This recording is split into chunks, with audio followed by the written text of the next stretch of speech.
ഭൂമിയിലെ കിതാബുകളിൽ ആര് കളിക്കും പോലെ, വ്യതിയാന ചിന്താഗതിക്കാരൻ കളിക്കും പോലെ, വെട്ടിത്തിരുത്തി കളിക്കും പോലെ, വെട്ടലും തിരുത്തലും ഒന്നും ലൗഹുൽ മഹ്ഫൂദിൽ നടക്കൂല. കാരണം ശുദ്ധിയുള്ള കരങ്ങളെ ലൗഹുൽ മഹ്ഫൂദ് തൊടൂ. കിതാബുകൾ തിരുത്തുന്ന, കിതാബുകളിൽ തിരുമറി നടത്തുന്ന വിഭാഗമല്ല. ലാ യമസ്സുഹു ഇല്ലൽ മുതഖറൂൻ. അപ്പൊ നിങ്ങൾക്ക് കിട്ടിയത് കൃത്യമായ വിവരം തന്നെ. അല്ലെങ്കിലോ നേരത്തെ പറഞ്ഞു ഇന്നഹു ലഖുർആനുൻ കരീം. എന്നിട്ട് ആ ഖുർആൻ എവിടെ ആയിരുന്നു എന്ന് പറഞ്ഞു, ഫീ കിതാബിൻ മക്നൂൻ. ലാ യമസ്സുഹു എന്ന് പറഞ്ഞാൽ ആ ഖുർആൻ തന്നെ. ആ ഖുർആൻ തുടരുത്, ഇല്ലൽ മുതഖറൂൻ, ശുദ്ധിയുള്ളവരല്ലാതെ. അങ്ങനെ വരുമ്പം ഉദൂ ഉള്ളവരല്ലാതെ അത് തുടരുത്. അവിടെയാണ് മുസ്ഹഫ് തൊടാൻ നമ്മൾ ഉദൂ വേണമെന്ന് പറഞ്ഞത്. സുബ്ഹാനല്ലാഹ്, ഇന്ന് അധിക വീടുകളിലും മുസ്ഹഫിന് ആദരവില്ല, മുസ്ഹഫിന് ബഹുമാനമില്ല. കാരണം നമ്മുടെയൊക്കെ വീടുകളിൽ വന്നു നോക്കിയാൽ മുസ്ഹഫ് നമ്മൾ തീരെ ആദരിക്കുന്നില്ല, ബഹുമാനിക്കുന്നില്ല. ആ മുസ്ഹഫിന്റെ മുകളിൽ വേറെ ഉള്ള എന്തൊക്കെയോ അട്ടിയിട്ടിട്ടുണ്ടാകും. ആ മുസ്ഹഫ് എവിടെയോ താഴ്ന്ന ഭാഗത്ത് വെച്ചിട്ടുണ്ടാകും, വൃത്തിയില്ലാത്ത സ്ഥലത്ത് ഇട്ടിട്ടുണ്ടാകും. മുസ്ഹഫ് എല്ലാ വീടുകളിലും ഇഷ്ടം പോലെ ഉണ്ട്. മുസ്ഹഫിനെ കാണേണ്ടതുപോലെ കാണാനും ആദരിക്കാനും എന്ന ആളില്ല. അതൊന്നും എടുത്തു മറച്ചു നോക്കി ഓതാൻ ആളില്ല. ബഹുമാന പുരസ്സരം അത് ഓതാൻ ആളില്ല, അത് കൊണ്ടു നടക്കാൻ ആളില്ല. ഈ ഒരു ദുർഗതിയാണ് യഥാർത്ഥത്തിൽ ഇന്നത്തെ ഉമ്മത്തിനുള്ളത്. ദയവ് ചെയ്ത് ഖുർആനിനെ അവഗണിക്കുന്ന, ഖുർആനിനോട് നിന്ദ്യത കാണിക്കുന്ന എന്തെങ്കിലും വാക്കോ പ്രവൃത്തിയോ വരുന്നത് പേടിക്കണം. ലാ യമസ്സുഹു ഇല്ലൽ മുതഖറൂൻ. നമ്മുടെ കൂട്ടത്തിൽ വൃത്തിയില്ലാത്തൊരു വിഭാഗം മുസ്ഹഫ് തൊടാൻ ഉദൂ വേണ്ട എന്നുള്ള ധാരണക്കാരാണ്. വേണമെന്ന് പറയുന്ന സമയത്ത് അതിനെ കൊച്ചാക്കുന്ന ഒരു വിഭാഗമുണ്ട്. ലാ യമസ്സുഹു ഇല്ലൽ മുതഖറൂൻ. എന്നിട്ട് ഉദൂ തൊടണമെങ്കിൽ, ഖുർആൻ തൊടണമെങ്കിൽ ഉദൂ വേണം എന്ന് പറഞ്ഞ ഇമാം ഷാഫി റഹ്മത്തുള്ളാഹി അലൈഹിയെ കുതിര കയറുന്നവരുമുണ്ട്. ലാ യമസ്സുഹു ഇല്ലൽ മുതഖറൂൻ എന്നത് ഇമാം ഷാഫിക്ക് തിരിഞ്ഞിട്ടില്ല. അത് ലൗഹുൽ മഹ്ഫൂദിൽ തൊടൂല എന്ന് പറഞ്ഞ, അല്ലെങ്കിൽ ഈമാനുള്ള ആളുകൾ എന്നാണ് അതുകൊണ്ട് ഉദ്ദേശം എന്നൊക്കെ പറഞ്ഞിട്ട് ഇമാം ഷാഫിയെ കുതിര കയറുന്നവരുണ്ട്. ആ പറഞ്ഞ് അതൊന്നും അല്ല എന്ന് പറഞ്ഞു. എന്നാൽ അബൂ സഈദ് റഹ്മത്തുള്ളാഹി അലൈഹി പറഞ്ഞു, അശുദ്ധികളിൽ നിന്ന് ശുദ്ധിയുള്ള ആളുകൾക്ക് മാത്രമേ അത് തൊടാൻ പറ്റൂ എന്നാണ് ഈ പറഞ്ഞതിൻ്റെ അർത്ഥം. ചെറിയ അശുദ്ധിയും വലിയ അശുദ്ധിയും ഒക്കെ ശുദ്ധിയായിരിക്കണം. അങ്ങനത്തോലാണ് മുസ്ഹഫ് തൊടേണ്ടത്. അപ്പോൾ ഉദുവോടുകൂടി മാത്രമേ മുസ്ഹഫ് തൊടാവൂ എന്ന് പ്രത്യേകം പറഞ്ഞു. ചെറിയ കുട്ടികൾക്ക് പഠിക്കാൻ വേണ്ടി തൊടാ, അതൊക്കെ നമുക്കറിയാവുന്നതാണ്. നമ്മൾ ആദരിക്കുക, ആ ഖുർആനിനെ ആദരിക്കുന്നതിൽ എന്തെങ്കിലും ഒരു പോരായ്മ നമ്മുടെ ഭാഗത്ത് വന്നാൽ അതൊരു വലിയ പോരായ്മയാണെന്ന് തന്നെ കണക്ക് കൂട്ടുക. എന്നല്ല ഈ ആയത്ത് വെച്ചിട്ട് ഇത് ലൗഹുൽ മഹ്ഫൂദിനെ പറ്റിയാ പറഞ്ഞത്, ഖുർആനിനെ പറ്റിയല്ല എന്ന് പറഞ്ഞത് നിഷേധിക്കാൻ അങ്ങനെ ഒരു സാധ്യത ഉള്ളതുകൊണ്ട് ഇതിനെ നിഷേധിക്കാൻ വേണ്ടി ഒരുങ്ങിയവരോട് ഇമാം റാസി റഹ്മത്തുള്ളാഹി അലൈഹി പറഞ്ഞു, ലൗഹുൽ മഹ്ഫൂദിൽ മുഖറബീങ്ങളല്ലാതെ തൊടില്ല, മുതഖരീങ്ങളല്ലാതെ തൊടില്ല എന്നാണ് ഈ പറഞ്ഞതെങ്കിലും ഇമാം ഷാഫി പറഞ്ഞത് സത്യമാണ്. ആരാ പറയുന്നത്? ബഹുമാനപ്പെട്ട ഇമാം റാസി റഹ്മത്തുള്ളാഹി അലൈഹി. ഇമാം ഷാഫി റളിയല്ലാഹു അൻഹു പറഞ്ഞിട്ടുണ്ട്, ഉദു ഉള്ളവർക്ക് ഇത് തൊടാൻ പറ്റൂ എന്ന് ഇമാം ഷാഫി പറയുന്നുണ്ട്. ലൗഹുൽ മഹ്ഫൂദാണ് ഇതുകൊണ്ട് ഉദ്ദേശമെങ്കിൽ ഫകൈഫ യസിഹു ഖൗലു ശാഫിഈ റഹ്മഹുല്ലാഹ്. ഷാഫി ഇമാം പറഞ്ഞത് എങ്ങനെയാ ശരിയാവുക? ലാ യജൂസു മസ്സുൽ മുസ്ഹഫ് ലിൽ മുഹ്ദിസ്. ചെറിയ അശുദ്ധിക്കാരൻ മുസ്ഹഫ് തൊടരുത് എന്ന് പറഞ്ഞത് അതെങ്ങനെയാ ശരിയാകുക? അപ്പൊ ഇമാം റാസി പറയുകയാണ്, നഖൂൽ, നമ്മൾ മറുപടി പറയട്ടെ, അല്ലാഹു അന്നഹു മാ അഖദഹു മിൻ സ്വരീഹിൽ ആയ, ആയത്തിൽ നിന്ന് തന്നെ പിടിച്ചെടുക്കാം. അതാണ് അബൂ സഈദ് റഹ്മത്തുള്ളാഹി അലൈഹി നേരത്തെ പറഞ്ഞത്. ലാ യമസ്സുഹു എന്ന് പറഞ്ഞാൽ ഖുർആൻ തൊടൂല എന്നാണ്. അങ്ങനെ പറയുമ്പോൾ ആയത്തിൽ നിന്ന് തന്നെയാണെന്ന് വെക്കാം. ഇനി അല്ല, ഇത് ഷാഫി ഇമാം നേരിട്ട് ആയത്തിൽ നിന്നാണ് പിടിച്ചത് എന്ന് പറയുമ്പോഴല്ലേ ഈ പ്രശ്നം വരുന്നത്. റാസി ഇമാം ചോദിക്കുന്നത്, നേരിട്ട് ഇമാം ഷാഫി അത് ആയത്തിൽ നിന്നാകൂല പിടിച്ചത്, ഇമാം ഷാഫി ഹദീസിൽ നിന്നായിരിക്കാം പിടിച്ചത്. വലഅല്ലഹു അഖദഹു മിനസ് സുന്ന. കാരണം നബി സല്ലല്ലാഹു അലൈഹി വസല്ലം ബഹുമാനപ്പെട്ട അംർ ഇബ്നു ഹസ്ം റളിയല്ലാഹു അൻഹുവിലേക്ക് എഴുതിയില്ലേ, എന്ത്? ലാ യമസ്സൽ ഖുർആന മൻ ഹുവ അലാ ഗൈരി തുഹർ. ശുദ്ധിയില്ലാത്തവർ ഖുർആൻ തുടരുത് എന്ന് പറഞ്ഞൊരു എഴുത്തു കൊടുത്തയച്ചില്ലേ? ആ ഹദീസിന്റെ അടിസ്ഥാനത്തിലായിരിക്കാം ബഹുമാനപ്പെട്ട ഇമാം ഷാഫി റളിയല്ലാഹു അൻഹു ഇത് പറഞ്ഞത്. മസ്അല ശരിയാണ്, ഇമാം ഷാഫി പറഞ്ഞത് ശരിയാണ് എന്ന് ഇമാം റാസി പറയുമ്പോൾ നമ്മുടെ കൂട്ടത്തിലുള്ള ഏഴാംകൂലികൾ പറയുന്ന ഇമാം ഷാഫിക്ക് തിരിഞ്ഞിട്ടില്ല. ലക്ഷക്കണക്കിന് ഹദീസുകൾ മനഃപ്പാഠമാക്കിയ ഇമാം ഷാഫി, ആ ഷാഫിക്ക് തിരിഞ്ഞിട്ടില്ല എന്ന് പറയുന്നത് ഒരു ഹദീസ് പോലും പൂർണ്ണമായി മനഃപ്പാഠമില്ലാത്ത, അതിന്റെ സനദുകൾ പരമ്പര വായിക്കാൻ കഴിയാത്ത ഒരാളാണ് ഇമാം ഷാഫിക്ക് തിരിഞ്ഞില്ലെന്ന് പറയുന്നത് എന്നതിന്റെ ഗൗരവം നിങ്ങൾ ആലോചിക്കണം. തൻസീലും മിർ റബ്ബിൽ ആലമീൻ. അതുകൊണ്ട് ഉള്ളവരെ മുസ്ഹഫ് തൊടാവൂ. തൻസീലും മിർ റബ്ബിൽ ആലമീൻ. മാത്രമല്ല ഈ ഗ്രന്ഥം അല്ലാഹുവിന്റെ ഭാഗത്തു നിന്നുള്ള അവതരണമാണ്. പടച്ച റബ്ബിന്റെ ഭാഗത്തു നിന്നുള്ള അവതരണമാണ് ഈ ഗ്രന്ഥം. തൻസീലും മിർ റബ്ബിൽ ആലമീൻ. ലോകരക്ഷിതാവായ റബ്ബിൽ നിന്നുള്ള അവതരണമാണ്. ഇത് അല്ലാഹുവിന്റെ വചനമാണ്. നിങ്ങൾ ഉൾക്കൊള്ളുകയാണെങ്കിൽ നിങ്ങൾക്ക് കൊള്ളണമെങ്കിൽ കൊള്ളാം, തള്ളണമെങ്കിൽ തള്ളാം, എന്തായാലും കുഴപ്പമില്ല. നിങ്ങൾ ശരിക്ക് കൊള്ളുക വേണ്ടത്. ഇത് അല്ലാഹുവിന്റെ വാക്കാണ്, അല്ലാഹുവിന്റെ വാക്കാണെന്ന് തെളിയിക്കുന്ന, ലോകരക്ഷിതാവിൽ നിന്നുള്ള അവതരണമാണെന്ന് തെളിയിക്കുന്ന 100 കൂട്ടം കാര്യങ്ങൾ വിശുദ്ധ ഖുർആനിലുണ്ട്. നമ്മൾ നേരത്തെ പറഞ്ഞതൊക്കെ അതിന്റെ തെളിവുകളാണ്. ഇനിയും ഇഷ്ടം പോലെ തെളിവുകൾ വിശുദ്ധ ഖുർആൻ പറയുന്നുണ്ട്. അല്ലാഹുവിന്റെ കലാമാണെന്ന് തെളിയിക്കുന്നത് കണ്ടില്ലേ നിങ്ങൾ? വലിയ വലിയ കാര്യങ്ങൾ പിൽക്കാലത്ത് ഗവേഷണം നടത്തി കണ്ടെത്തുന്ന ഈ കാര്യങ്ങളൊക്കെ പറയുന്നത് 7-ാം നൂറ്റാണ്ടിൽ ഹബീബ് മുഹമ്മദുർ റസൂലുള്ളാഹി സ്വല്ലല്ലാഹു അലൈഹി വസല്ലം നബി തങ്ങൾ അന്ന് പറയാൻ, ഇതാ വരാനുണ്ട് ട്ടോ, വരാനുള്ളത് ഇതൊക്കെയാണ് ട്ടോ എന്ന് റസൂലുള്ളാഹി സ്വല്ലല്ലാഹു അലൈഹി വസല്ലം അന്ന് പറയാൻ. അന്ന് പറയുമ്പോൾ ഈ സംഗതികളെ കുറിച്ച് അന്ന് നബി സല്ലല്ലാഹു അലൈഹി വസല്ലമ തങ്ങൾ പ്രതിപാദിക്കുമ്പോൾ ഇന്ന് ഇതേക്കുറിച്ച് നമ്മൾ എന്ത് ചിന്തിക്കണം?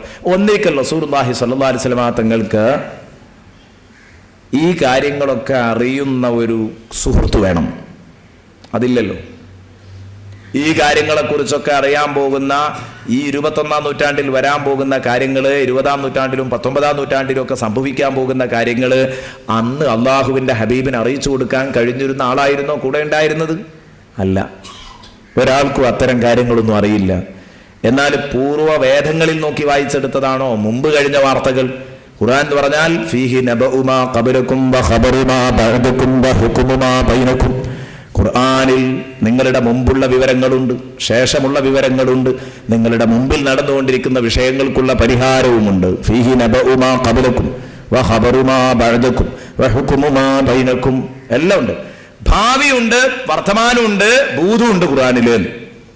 ഒന്നും വിട്ടിട്ട് കഴിഞ്ഞു പോയതുണ്ട്, ഇപ്പൊ നടക്കുന്നതുണ്ട്, ഇനി വരാനുള്ളതുണ്ട് ഖുർആനില്.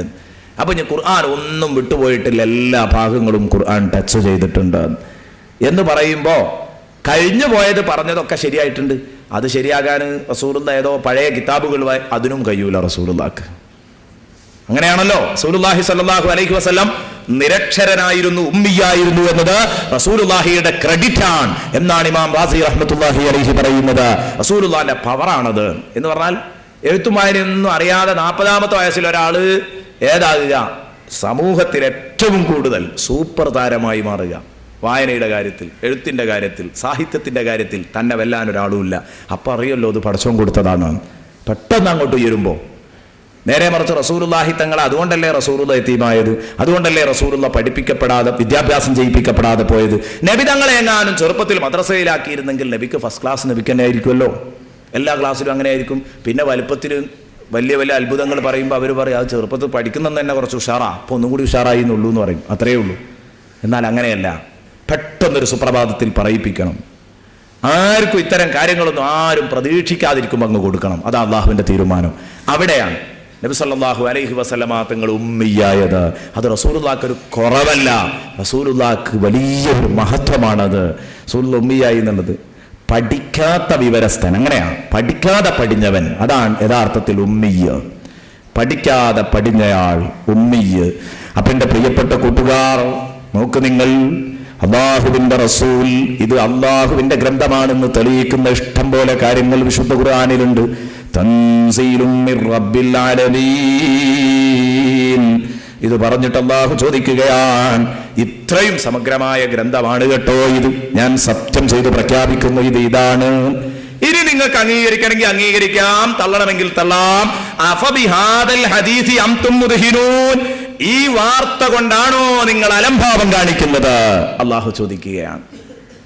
ഇതാണ് നമ്മുടെ വിഷയം. ഞാൻ പറഞ്ഞല്ലോ, ഖുർആൻ എന്തു പറഞ്ഞു അവിടെ നമ്മൾ നിൽക്കണം. അതിൽ നമുക്ക് ഒരു അലംഭാവം ഉണ്ടാവാൻ പാടില്ല. ഈ ഖുർആനിനെയാണോ നിങ്ങൾ അവഗണിക്കുന്നത്? അള്ളാഹു ചോദിക്കുകയാണ്, അഫബിഹാദൽ ഹദീസി അൻതും മുദ്ഹിനൂൻ.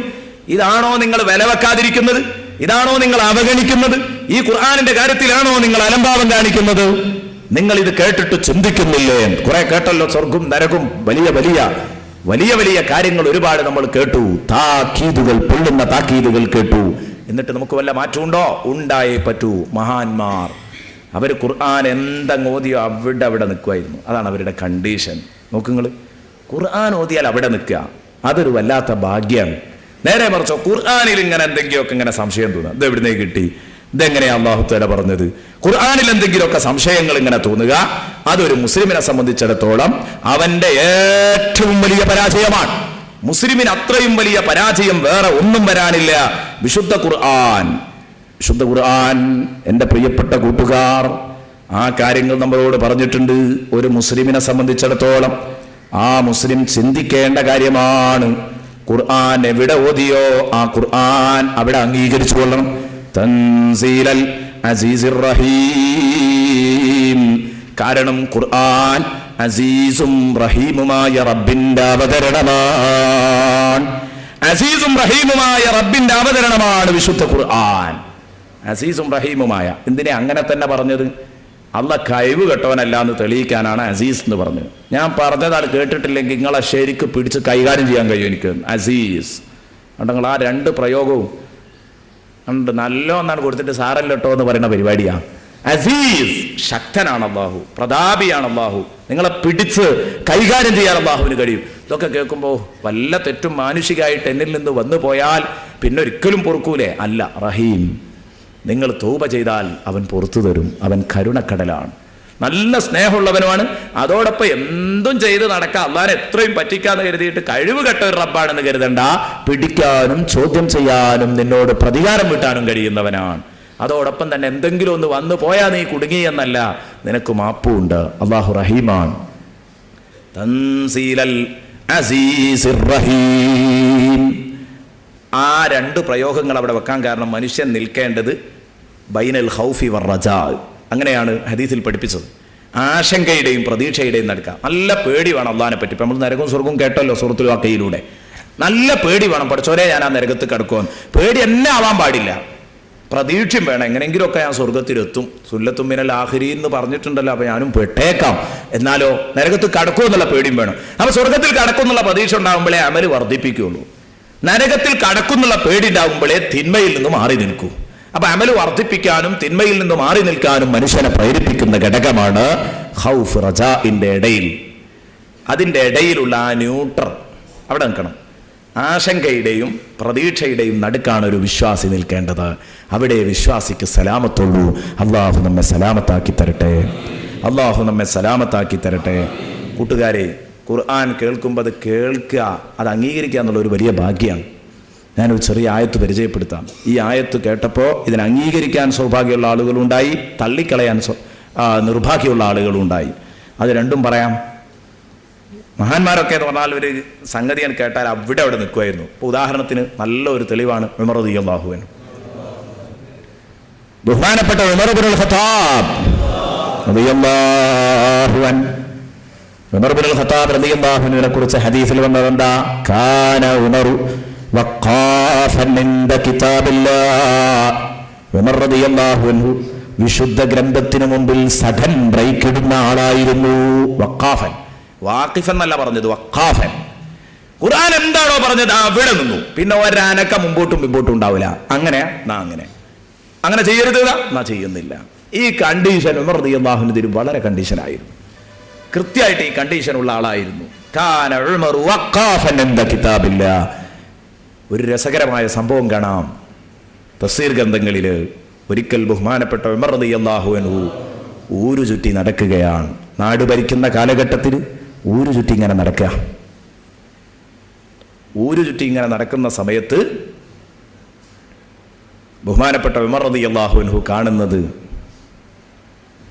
ഒരു വീട്ടിൽ നിന്നൊരു ശബ്ദം ഇങ്ങനെ കേൾക്കുന്നുണ്ട്. ഒരു വീട്ടിൽ നിന്നൊരു ശബ്ദം കേൾക്കുന്നു. ആ ശബ്ദം എന്താണെന്ന് കൃത്യമായിട്ട് ഇങ്ങനെ തിരിയുന്നില്ല. അപ്പം മഹാനവറുകൾ ഇങ്ങനെ പതുക്കെ അടുത്തു. ഒരു സുഖകരമല്ലാത്ത പാട്ടിൻ്റെ സൗണ്ടാ. നമ്മൾ നേരത്തെ പ്രതിപാദിച്ചു പോയ അത്തരത്തിലുള്ള ഒരു പാട്ടിൻ്റെ സൗണ്ടാ, അശ്ലീലം. അപ്പം ഇങ്ങനെ വന്ന് നിന്ന് നോക്കുമ്പോൾ പാട്ട് ഇങ്ങനെ പാടുന്നത് കേട്ടപ്പോൾ മഹ്റജൊന്നും വേണ്ടത്ര കൃത്യമല്ല. അപ്പോൾ ഉമർ റളിയല്ലാഹു അൻഹുവിന് മനസ്സിലായി മദ്യപിച്ചിട്ടുണ്ടാവും. കാരണം മദ്യപിച്ചവൻ്റെ സംസാരം കേട്ടാൽ അറിയാലോ, ആളെ കാണുമൊന്നും വേണ്ട, അവൻ്റെ മഹ്റജ് കേട്ടാൽ തന്നെ അറിയാം നമുക്ക് കുടിച്ചിട്ടുണ്ടോ അല്ലേ. സ്ഫുടത ഉണ്ടാവില്ല, അക്ഷരത്തിന് സ്ഫുടത ഉണ്ടാവില്ല. അപ്പൊ ഈ സ്ഫുടതല്ലാത്ത സംസാരം കേട്ടപ്പോൾ ഉറപ്പായി ഇവൻ കുടിച്ചിട്ടുണ്ട്. പകുതിയെ ഈ ചുമരിന്റെ പണി തീർന്നിട്ടുള്ളൂ. വീടിന്റെ അരച്ചുമരുള്ള ഈ ചുമരിലേക്ക് ബഹുമാനപ്പെട്ട ഉമർ റളിയല്ലാഹു അൻഹു കയറുന്നു. കയറിയിട്ട് ഇങ്ങനെ നോക്കുമ്പോൾ മദ്യക്കുപ്പി മുമ്പിൽ വെച്ച്, മദ്യത്തിന്റെ ബോട്ടിൽ മുമ്പിലുണ്ട്. എന്നിട്ട് മൂപ്പര് നല്ലോണം ആടി പാടുക, നല്ല പാട്ടില്ല. മൂപ്പര് ആ ലോകത്തോട് മുഴുകിയിരിക്കുക. ഇടക്കിടക്ക് എടുത്തിട്ട് ഓരോ മുറുക്ക് ഇങ്ങനെ അടിച്ചു കൊടുക്കും, പാടും. ഇതാ പരിപാടി.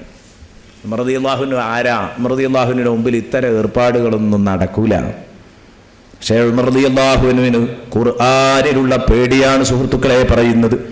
ബഹുമാനപ്പെട്ട ഉമർ റളിയല്ലാഹു അൻഹു ഇവന്റെ മുമ്പിലേക്കൊരൊറ്റ ചാട്ടമാണ്. ഇവനങ്ങ് ഞെട്ടിപ്പോയി. കാരണം അർദ്ധരാത്രിയിൽ ആരുമില്ല, ഞാൻ മാത്രമേ ഉള്ളൂ. ഞാനിങ്ങനെ പാടി രസിച്ചിരിക്കുമ്പോൾ എൻ്റെ മുമ്പിലേക്ക് ഒരാൾ കണ്ട് ചാടുമ്പോൾ ആരാരും പേടിക്കൂലേ? പേടിച്ചു. ബഹുമാനപ്പെട്ട ഉമർ റളിയല്ലാഹു അൻഹു ചോദിച്ചു, അമാ തഖാഫുല്ലാഹ റബ്ബൽ ആലമീൻ, പടച്ച റബ്ബിനെ പേടിക്കുന്നില്ലേ? അല്ലാഹനെ പേടിയില്ലടോ നിനക്ക്? കള്ളു കുടിച്ച് പാട്ടും പാടിയിരിക്കുക നട്ടപ്പാതിരക്ക്. ഉമർ റളിയല്ലാഹു ഇതിന് ഇയാൾ ശരിക്കും ഒന്ന്, അത് ഉമർ റളിയല്ലാഹു അൻഹുവിനെ പരിചയമുള്ളവർക്ക് ശരിക്കും പേടിയുണ്ടാവും. കാരണം ഉമറാണ്. അംറും ബിൽ മഅറൂഫുൻ നഹിയുൻ അനിൽ മുൻകറും തൻ്റെ ഹോബി. എൻ്റെ ഹോബി എന്നതാ, തൻ്റെ ഇഷ്ട വിഷയം തന്നെ അതാണ്. തോന്നിയാസം ചെയ്യാൻ ഉമറിൻ്റെ മുമ്പ് ആർക്കും കൂടൂല. ഉമർ റളിയല്ലാഹുവിനെ പിടികൂടിയപ്പോൾ ഇയാൾ മനസ്സിലാക്കി, പടച്ചോനെ നിദ്ദീന്ന് സലാമത്താകാൻ ഒരു മാർഗ്ഗമേ ഉള്ളൂ, പഴയ ശീലം. അതിൽ നിന്നിട്ട് മോചിതനാകാത്തത് കൊണ്ടാണ് ഇയാളിൽ സംഭവിച്ചു പോയി. ഇയാൾ ചിന്തിച്ചു, ഇതിൽ നിന്ന് സലാമത്താകാൻ ഒരു മാർഗമുണ്ട്. ഇയാൾക്ക് ഖുർആനിൽ നല്ല പേടിയാണ്. കാന ഉമർ വഖാഫൻ ഇൻ ദ കിതാബിലെയാണ്. ഖുർആനോട് ഓതിയാൽ അവിടെ നിൽക്കും. അപ്പോൾ എനിക്കിപ്പോൾ ഇവിടെ രക്ഷപ്പെടാൻ മാർഗം ഖുർആൻ്റെ കുറച്ച് വചനങ്ങൾ ഓതിയാൽ എനിക്ക് രക്ഷപ്പെടാമെന്ന് ഇയാൾ ചിന്തിക്കാൻ. അപ്പോൾ ഇയാൾ ചോദിച്ചു, ഉമറെ ഞാൻ തെറ്റ് ചെയ്തു എന്നുള്ളത് ശരിയാണ്, ഒരു തെറ്റ് ഞാൻ ചെയ്തു. ഒരു തെറ്റ് ചെയ്ത എന്നെ തിരുത്തുന്നത് ആരാണ് ഉമറെ? 3 തെറ്റ് ചെയ്ത നിങ്ങളോ? സുബ്ഹാനല്ലാഹ്. ഉമർ റളിയല്ലാഹു അൻഹുവിനോട് ചോദിക്കുക, ഒരു തെറ്റ് ചെയ്ത എന്നെ തിരുത്താമെന്നത് 3 തെറ്റ് ചെയ്ത നിങ്ങളോ? ഉമർ റളിയല്ലാഹു അൻഹു ചോദിച്ചു, ഞാൻ 3 തെറ്റോ? എന്താ ഞാൻ ചെയ്തു വെച്ച്? ഈ കുടിക്കണത് കണ്ടു എന്നുള്ളത് എൻ്റെ തെറ്റ്. എന്താ ഞാൻ ചെയ്ത തെറ്റ്? ഇയാൾ പറഞ്ഞു, ഉമറെ ഒന്നാമത്തെ തെറ്റതാ. ഖുർആനിൽ ആയത്തുകൾ ഇങ്ങനെ ഓതിക്കൊടുത്തു. സൂറത്തുൽ ഹുജറാത്തിൽ അല്ലാഹ് പറഞ്ഞു, വലാ തജസ്സസൂ. സൂറത്തുൽ ഹുജറാത്തിൽ അല്ലാഹു പറഞ്ഞു, വലാ തജസ്സസൂ, നിങ്ങൾ വിശ്വാസികളുടെ രഹസ്യ പ്രവർത്തനങ്ങൾ എന്താണെന്ന് അന്വേഷിക്കണ്ട. എന്താണോ കണ്ണിൽ കാണുന്നത് അത് തിരുത്തണം, തെറ്റ് കണ്ടാൽ തിരുത്തണം. പക്ഷേ ഒരാളുടെ അരമന രഹസ്യങ്ങൾ അത് പാടി നോക്കാൻ പാടില്ല, എത്തി നോക്കാൻ പാടില്ല. അയാൾ റൂമിൻ്റെ ഉള്ളിൽ നിന്ന് എന്താ ചെയ്യണത് അല്ലേ? അങ്ങനെയുള്ള കുറേ ആൾക്കാരുണ്ടാവും. അങ്ങനെ മൂല്യരെപ്പോഴാണ് എണീക്കണത്?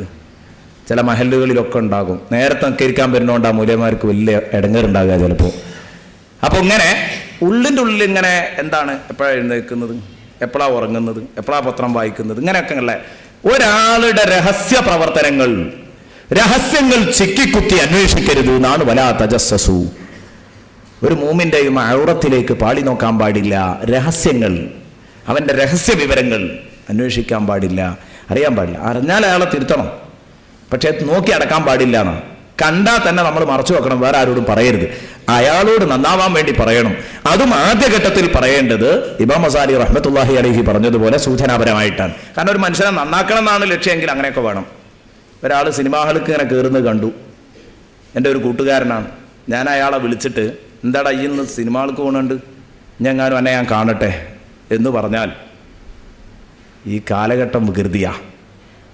ഞാനങ്ങനെ പറയുമ്പോൾ ഞാൻ കരുതണം. കാരണം അങ്ങനെ പറഞ്ഞു കഴിഞ്ഞാൽ ചിലപ്പോൾ ആ മോൻ, ആ ചെറുപ്പക്കാരൻ എന്നോട് ചോദിച്ചേക്കാം, ഞാൻ നാളെയും പോകും ഉസ്താദ്, എന്താ കാട്ടിക്കാളുകയാണ്, സംഗതി കഴിഞ്ഞല്ലോ. അപ്പം അങ്ങനെയല്ല പറയേണ്ടത്. ഞാനിന്നിങ്ങനെ പോരുമ്പോൾ സിനിമാ ഹാളിൽ ടിക്കറ്റിന് തിരക്കുന്ന ഒരു നീണ്ട ക്യൂ കണ്ടു.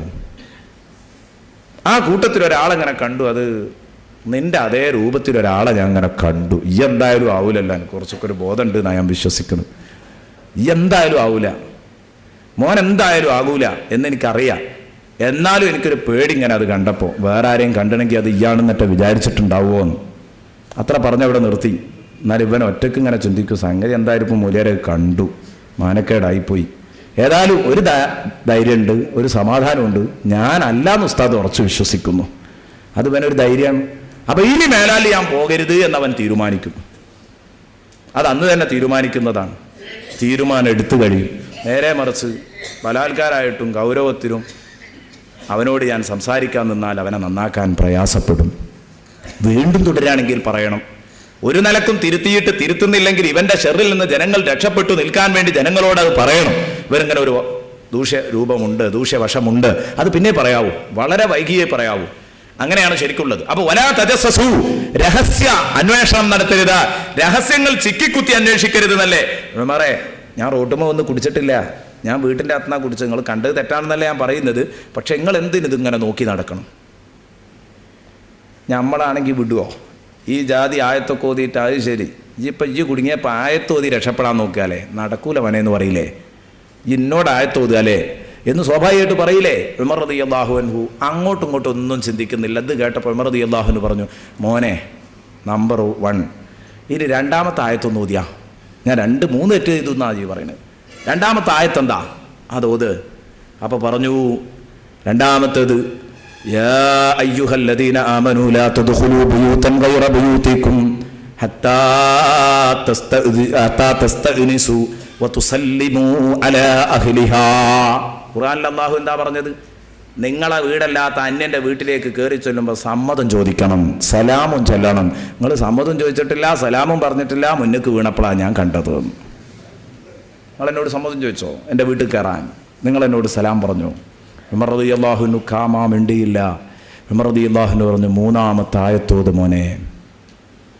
അവിടുന്ന് പറഞ്ഞു, മൂന്നാമത് പടച്ച റബ്ബ് പറഞ്ഞു, വദ്ഖുലുൽ ബുയൂത മിൻ അബ്വാബിഹാ, വീടുകളിലേക്ക് കയറി വരേണ്ടത് വാതിലുകളിലൂടെയാണ്. അല്ലാഹു ഖുർആനിൽ പറഞ്ഞത് അങ്ങനെയാ, വദ്ഖുലുൽ ബുയൂത മിൻ അബ്വാബിഹാ വഅൻത തസവ്വർത യാ ഉമർ. ഉമറേ, നിങ്ങൾ എൻ്റെ അടുത്തേക്ക് വന്നത് ചുമര് ചാടിയാ അല്ലേ? നിങ്ങൾ മതിൽ ചാടിയല്ലേ വന്നത്? ചുമര് ചാടി വാതിൽ തുറന്നാ പുരേക്ക് വരേണ്ടതെന്നാണ് ഖുർആൻ പറയുന്നത്. ആ സംഭവമൊക്കെ വേറെയാണ്. വദ്ഖുലുൽ ബുയൂത മിൻ അബ്വാബിഹാ എന്ന് പറഞ്ഞത് അതും അതിൻ്റെ അർത്ഥമാണ്. വാതിൽ തുറന്നവരെന്ന് പറഞ്ഞാൽ കാര്യങ്ങളെയൊക്കെ പ്രാക്ടിക്കൽ വശത്തിലൂടെ മാത്രമേ ഏത് ചെയ്യാൻ പറ്റുള്ളൂ, ഏത് വിഷയങ്ങളെയും സമീപിക്കാവൂ എന്നാണ് ആ പറഞ്ഞത്.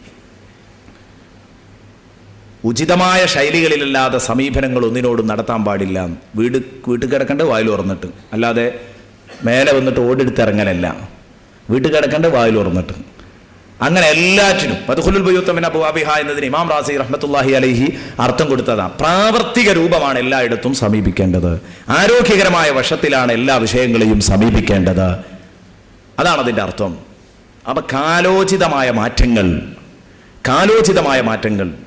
അത് വേണ്ടിവരും എന്നതിന് മഹാന്മാരായ പണ്ഡിതന്മാർ ആ ആയത്തുകൾ തെളിവായി എടുത്തത് കാണാം. വദ്ഖുലുൽ ബുയൂത മിൻ അബ്വാബിഹാ, കാലോചിതമായ മാറ്റങ്ങൾ വേണ്ടിവരും.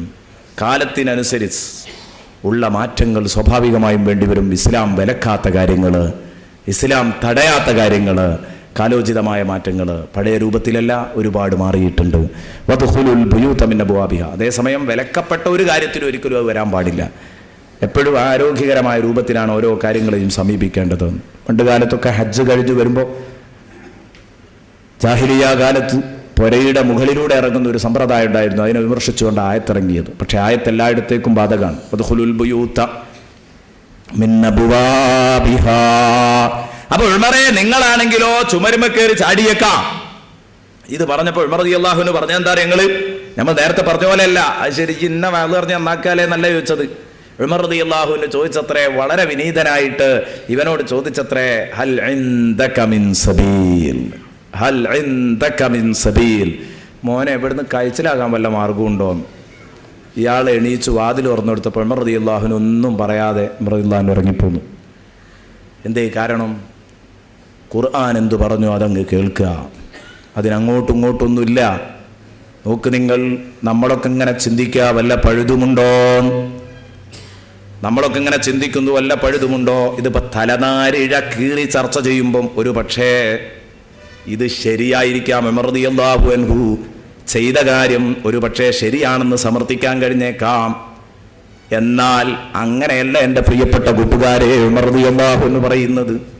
പ്രഥമ തെറ്റാൽ തന്നെ ഖുർആനെതിരാണെന്ന് പറഞ്ഞാൽ അതങ്ങ് സ്വീകരിക്കുക. കണ്ടോ നിങ്ങൾ, ഇതാണ് അഫബിഹാദൽ ഹദീസി അൻതും മുദ്ഹിനൂൻ. റസൂലുള്ളാഹി തങ്ങൾ സൂറത്തുൽ മുഅ്മിനൂനയിലെ 12 13, 14, 15 എന്നീ ആയത്തുകൾ ഇറങ്ങുമ്പം 12, 13, 14 എന്നീ ആയത്തുകൾ ഇറങ്ങുമ്പം അള്ളാഹുവിൻ്റെ റസൂലിൻ്റെ അടുത്തേക്ക് വരുന്നത് റസൂലുള്ളാഹിയുടെ എഴുത്തുകാരിൽ ഒരാളായിരുന്ന ഒരു മുനാഫിക്കായ എഴുത്തുകാരനുണ്ടായിരുന്നു, അബ്ദുല്ലാഹിബ്നു സഅദ് എന്ന് പറയുന്ന എഴുത്തുകാരൻ. അദ്ദേഹം മുനാഫിക്കായിരുന്നു. ആദ്യം തന്നെ അത്രേ ഈമാൻ ഉള്ളിലേക്ക് കയറിയിട്ടുള്ളൂ. അതുകൊണ്ടാണ് ഇങ്ങനെയൊക്കെ ഒരു ദുരന്തം വന്നത്. റസൂലുള്ളാഹി തങ്ങൾ ഈ ആയത്തിറങ്ങിയിരിക്കുമ്പോഴാ ഇവൻ കയറി വരുന്നത്. ഓ അബ്ദുള്ള, ഇപ്പോഴൊരായത്തിറങ്ങിയിട്ടുണ്ട്, അത് എഴുതി വെക്കുക എന്ന് പറഞ്ഞപ്പം അതെഴുതാൻ വേണ്ടി പേന എടുത്തപ്പോൾ റസൂലുള്ളാഹി അങ്ങനെ ഓതിക്കൊടുത്തു.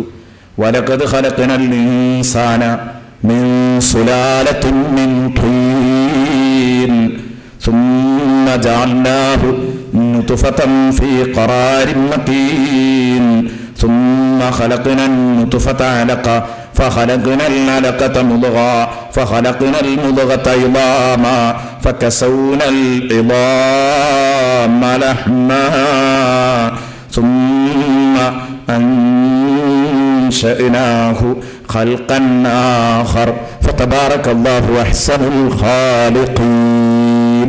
നല്ല ഒരു വാക്കാണ്.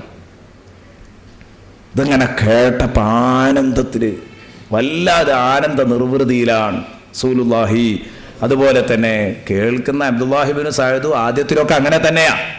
പക്ഷേ നിഫാഖ് എവിടോ ഉള്ളിൻ്റെ ഉള്ളിൽ ബാക്കിയുള്ളത് കൊണ്ട് ഇയാൾ രക്ഷപ്പെട്ടില്ല. മുനാഫിഖീങ്ങൾ അവർ രക്ഷപ്പെടില്ല. അപ്പോൾ ഈ സംഭവം കേൾക്കുക. എന്താ ഈ ആയത്തിൻ്റെ അർത്ഥങ്ങൾ? വലഖദ് ഖലഖനൽ ഇൻസാന മിൻ സുലാലത്തിൻ മിൻ തീൻ, തീർച്ചയായിട്ടും മനുഷ്യനെ നാം സൃഷ്ടിച്ചിരിക്കുന്നത് മണ്ണിന്റെ സത്തയിൽ നിന്നാണ്. മിൻ സുലാലത്തിൻ മിൻ തീൻ, മണ്ണിൽ നിന്നാണ് മനുഷ്യനെ സൃഷ്ടിച്ചിരിക്കുന്നത്. ഖുർആൻ ഒരുപാട് സ്ഥലത്ത് പറഞ്ഞിട്ടുണ്ട്. ഇന്നഹു ലഖുർആനുൻ കരീം തൻസീലും മിൻ റബ്ബിൽ ആലമീൻ. അതിൻ്റെയൊക്കെ ദൃഷ്ടാന്തമാണത്. മനുഷ്യനെ സൃഷ്ടിച്ചത് മണ്ണിൽ നിന്നാണ്. ഇന്ന് ശാസ്ത്രവും അത് അംഗീകരിച്ചു. ശാസ്ത്രം പറയുന്നത് പൊളിമർ സൂപ്പ് എന്ന കുഴമ്പിൽ നിന്നാണ് മനുഷ്യനെ സൃഷ്ടിച്ചത്. പൊളിമർ സൂപ്പ് എന്ന കുഴമ്പിൽ എന്തൊക്കെയാ ഉള്ളത് എന്ന് ചോദിച്ചു. കാരണം ഇവർ നല്ല നല്ല പേരും കിട്ടിട്ടുണ്ട്, ഉഷാറാക്കുകയാണേ. മണ്ണും വെള്ളമാ.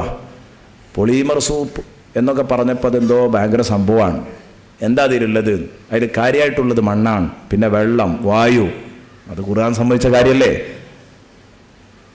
ചവിട്ടിക്കുഴച്ച കളിമണ്ണ്, അതിൽ നിന്ന് ആ മനുഷ്യനെ സൃഷ്ടിച്ചത് ഒട്ടുന്ന മണ്ണിൽ നിന്ന് മിൻ തീനിൻ ലാസിബിൻ.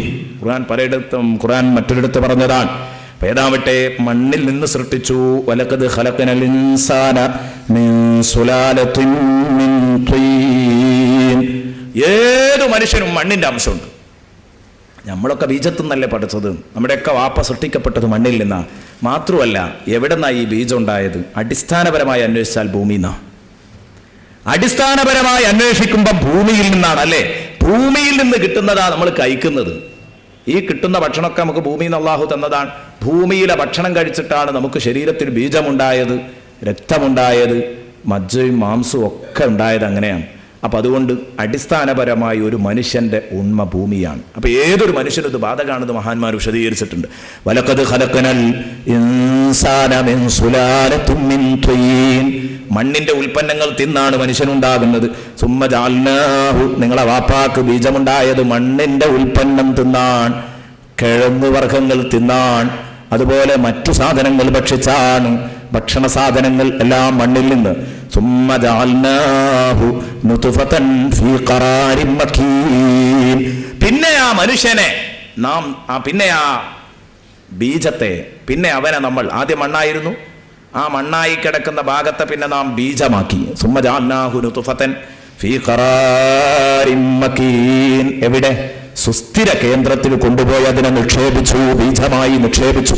സുമ്മ ജഅൽനാഹു നുത്ഫതൻ ഫീ ഖറാരിൻ മകീൻ, സുസ്ഥിരമായ കേന്ദ്രത്തിൽ, ഇളകാത്ത കേന്ദ്രത്തിൽ എന്ന് പറഞ്ഞാൽ ഗർഭപാത്രത്തിൽ. ഉമ്മ എഴുന്നേൽക്കും, ചാടും, ഇരിക്കും, ഒക്കെ ചെയ്യും, പക്ഷെ ഇളകൂല. അതാ കണ്ടീഷൻ. ചാടാനും ഓടാനും എടുക്കാനും ഒക്കെ ഉണ്ടെങ്കിലും ഏതാണ്? ആ ഉമ്മയുടെ ഗർഭപാത്രത്തിൽ കൊണ്ടുപോയി നിക്ഷേപിച്ചു. പറ്റുന്ന ഏറ്റവും നല്ല സുസ്ഥിര കേന്ദ്രത്തിൽ ഗർഭപാത്രം. സുമ്മ ജഅൽനാഹു നുത്ഫതൻ ഫീ ഖറാരിൻ മകീൻ സുമ്മ ഖലഖനൽ നുത്ഫത അലഖ, പിന്നെ ആ നുത്തുഫത്തിനെ നമ്മൾ അലക്കത്താക്കി. അവിടെയാണ് ഉമ്മാന്റെ ചലനങ്ങളിലൊന്നും വീണു പോകാത്ത രൂപത്തിൽ അലക്കത്താക്കി. അലക്കത്ത് എന്ന് പറഞ്ഞാൽ ഒട്ടിപ്പിടിക്കുന്ന രക്തപിണ്ഡം, ഒട്ടിപ്പിടിക്കുന്ന രക്തപിണ്ഡമാക്കി മാറ്റി. അലക്ക എന്ന് പറഞ്ഞാൽ, അലക്ക എന്ന് പറഞ്ഞാൽ അതിന്റെ അർത്ഥം ഒട്ടി എന്നാണ്. അലക്ക് എന്ന് പറഞ്ഞാൽ അട്ട. അട്ട ഒട്ടും പോലെ ഒട്ടിപ്പിടിക്കുന്നതാണ് ബീജത്തിന്റെ രണ്ടാമത്തെ പരിണാമം. ബീജം കഴിഞ്ഞിട്ട് പിന്നെ ഒന്നാമത്തെ പരിണാമം, അതായത് ഈ രക്തക്കട്ട, ഒട്ടിപ്പിടിക്കുന്ന രക്തക്കട്ടയാണ്. മനുഷ്യനെ മൊത്തം സൃഷ്ടിക്കപ്പെട്ടത് ഇങ്ങനെ ഒരു അത്ഭുതത്തിൽ നിന്നാണ്. ഖലഖൽ ഇൻസാന മിൻ അലഖ്, ഒട്ടിപ്പിടിക്കുന്ന വസ്തുക്കളിൽ നിന്ന് ആ മനുഷ്യനെ സൃഷ്ടിച്ചത് എന്ന് ഖുർആനാ പറഞ്ഞത്. അതെല്ലായിടത്തും അങ്ങനെ തന്നെയാണ്. അത് ആ ഭാഗം ഇപ്പോൾ അങ്ങോട്ട് കടന്ന് വിശദീകരിക്കുന്നില്ല, പെട്ടെന്ന് ഈ ആയത്തിന്റെ വിഷയം മാത്രം പറയാം. സുമ്മ ഖലഖനൽ നുത്ഫത അലഖതൻ, കണ്ടോ, അട്ടയെപ്പോലെ ഒട്ടുന്നത്. വേറെന്തെല്ലാം പ്രയോഗങ്ങൾ അവിടെ നടത്തായിരുന്നു, ഇത് തന്നെ പറഞ്ഞത്. ഇതൊക്കെ പിൽക്കാലത്ത് തെളിയിക്കപ്പെട്ടത് അതിങ്ങനെ തന്നെയാണ്. അപ്പൊ അത്ഭുതം തോന്നാതിരിക്കോ? ഫഖലഖനൽ മുദ്ഗത അലഖത മുദ്ഗ, ഉടനെ തന്നെ അലഖത്തിനെ നമ്മൾ മുദ്ഗത്താക്കി. ഈ രക്തക്കട്ടയെ, ഒട്ടുന്ന രക്തക്കട്ടയെ നാം ചവച്ചു തുപ്പിയ മാംസം പോലെയാക്കി. മുദ്ഗതൻ ഉണ്ടോ, മാംസക്കഷ്ണാക്കി. ആ മാംസക്കഷ്ണം എന്ന് പറഞ്ഞാൽ ഇന്നത്തെ ഡോക്ടർമാർ പറയുന്നത് ആ മാംസക്കഷ്ണം സാധാരണ നല്ല വൃത്തിയുള്ള ഒരു പീസല്ല, മറിച്ച് അമ്മിമ്മലിട്ട് ഇടിച്ച് പൊടിച്ച് ചതച്ചാലുണ്ടാകുന്ന അവസ്ഥ എന്താ, ചതഞ്ഞ് നിൽക്കുന്ന ഒരവസ്ഥയായിരിക്കും. അവിടെയാണ് ഖുർആനിൻ്റെ പ്രയോഗം. മുളഗത്ത്, മളഗ എന്ന് പറഞ്ഞാൽ പല്ലുമരിട്ട് ചവക്കുക എന്നാണ് അതിൻ്റെ അർത്ഥം. ചവച്ചരച്ച രൂപത്തിലുള്ള കഷ്ണം മുളഗ. അതാണ് ശരിക്ക് ഗർഭപാത്രത്തിലുള്ള കുഞ്ഞ്. അവൻ പിന്നീട് എന്ത് ചെയ്യുന്നു? സുമ്മ ഫഖലഖനൽ മുദ്ഗത ഇളാമ, ആ മുദ്ഗത്തിനെ പിന്നെ എല്ലാക്കുന്നു. ഫകസൗനൽ ഇളാമ ലഹ്മാ, എല്ലുകൾക്ക് നാം മാംസം പൊതിഞ്ഞു കൊടുക്കുന്നു, തൊലിയും മാംസമൊക്കെ പൊതിഞ്ഞു കൊടുക്കുന്നു.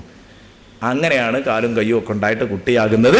സുമ്മ അൻശഅനാഹു ഖൽഖൻ ആഖർ, പിന്നെ ആ കുട്ടിയെ ഒരു സെപ്പറേറ്റ് സൃഷ്ടിയാക്കി. ഇതൊക്കെ ഇവിടെ അകത്തിരിക്കുമ്പോൾ പിന്നെ സുമ്മ അൻശഅന, ഏറ്റവും വലിയ അത്ഭുതം എന്താന്ന് വെച്ചാൽ ആ ഉമ്മയുടെ ഗർഭപാത്രത്തിൽ അവനങ്ങനെ ഇരിക്കുന്നു.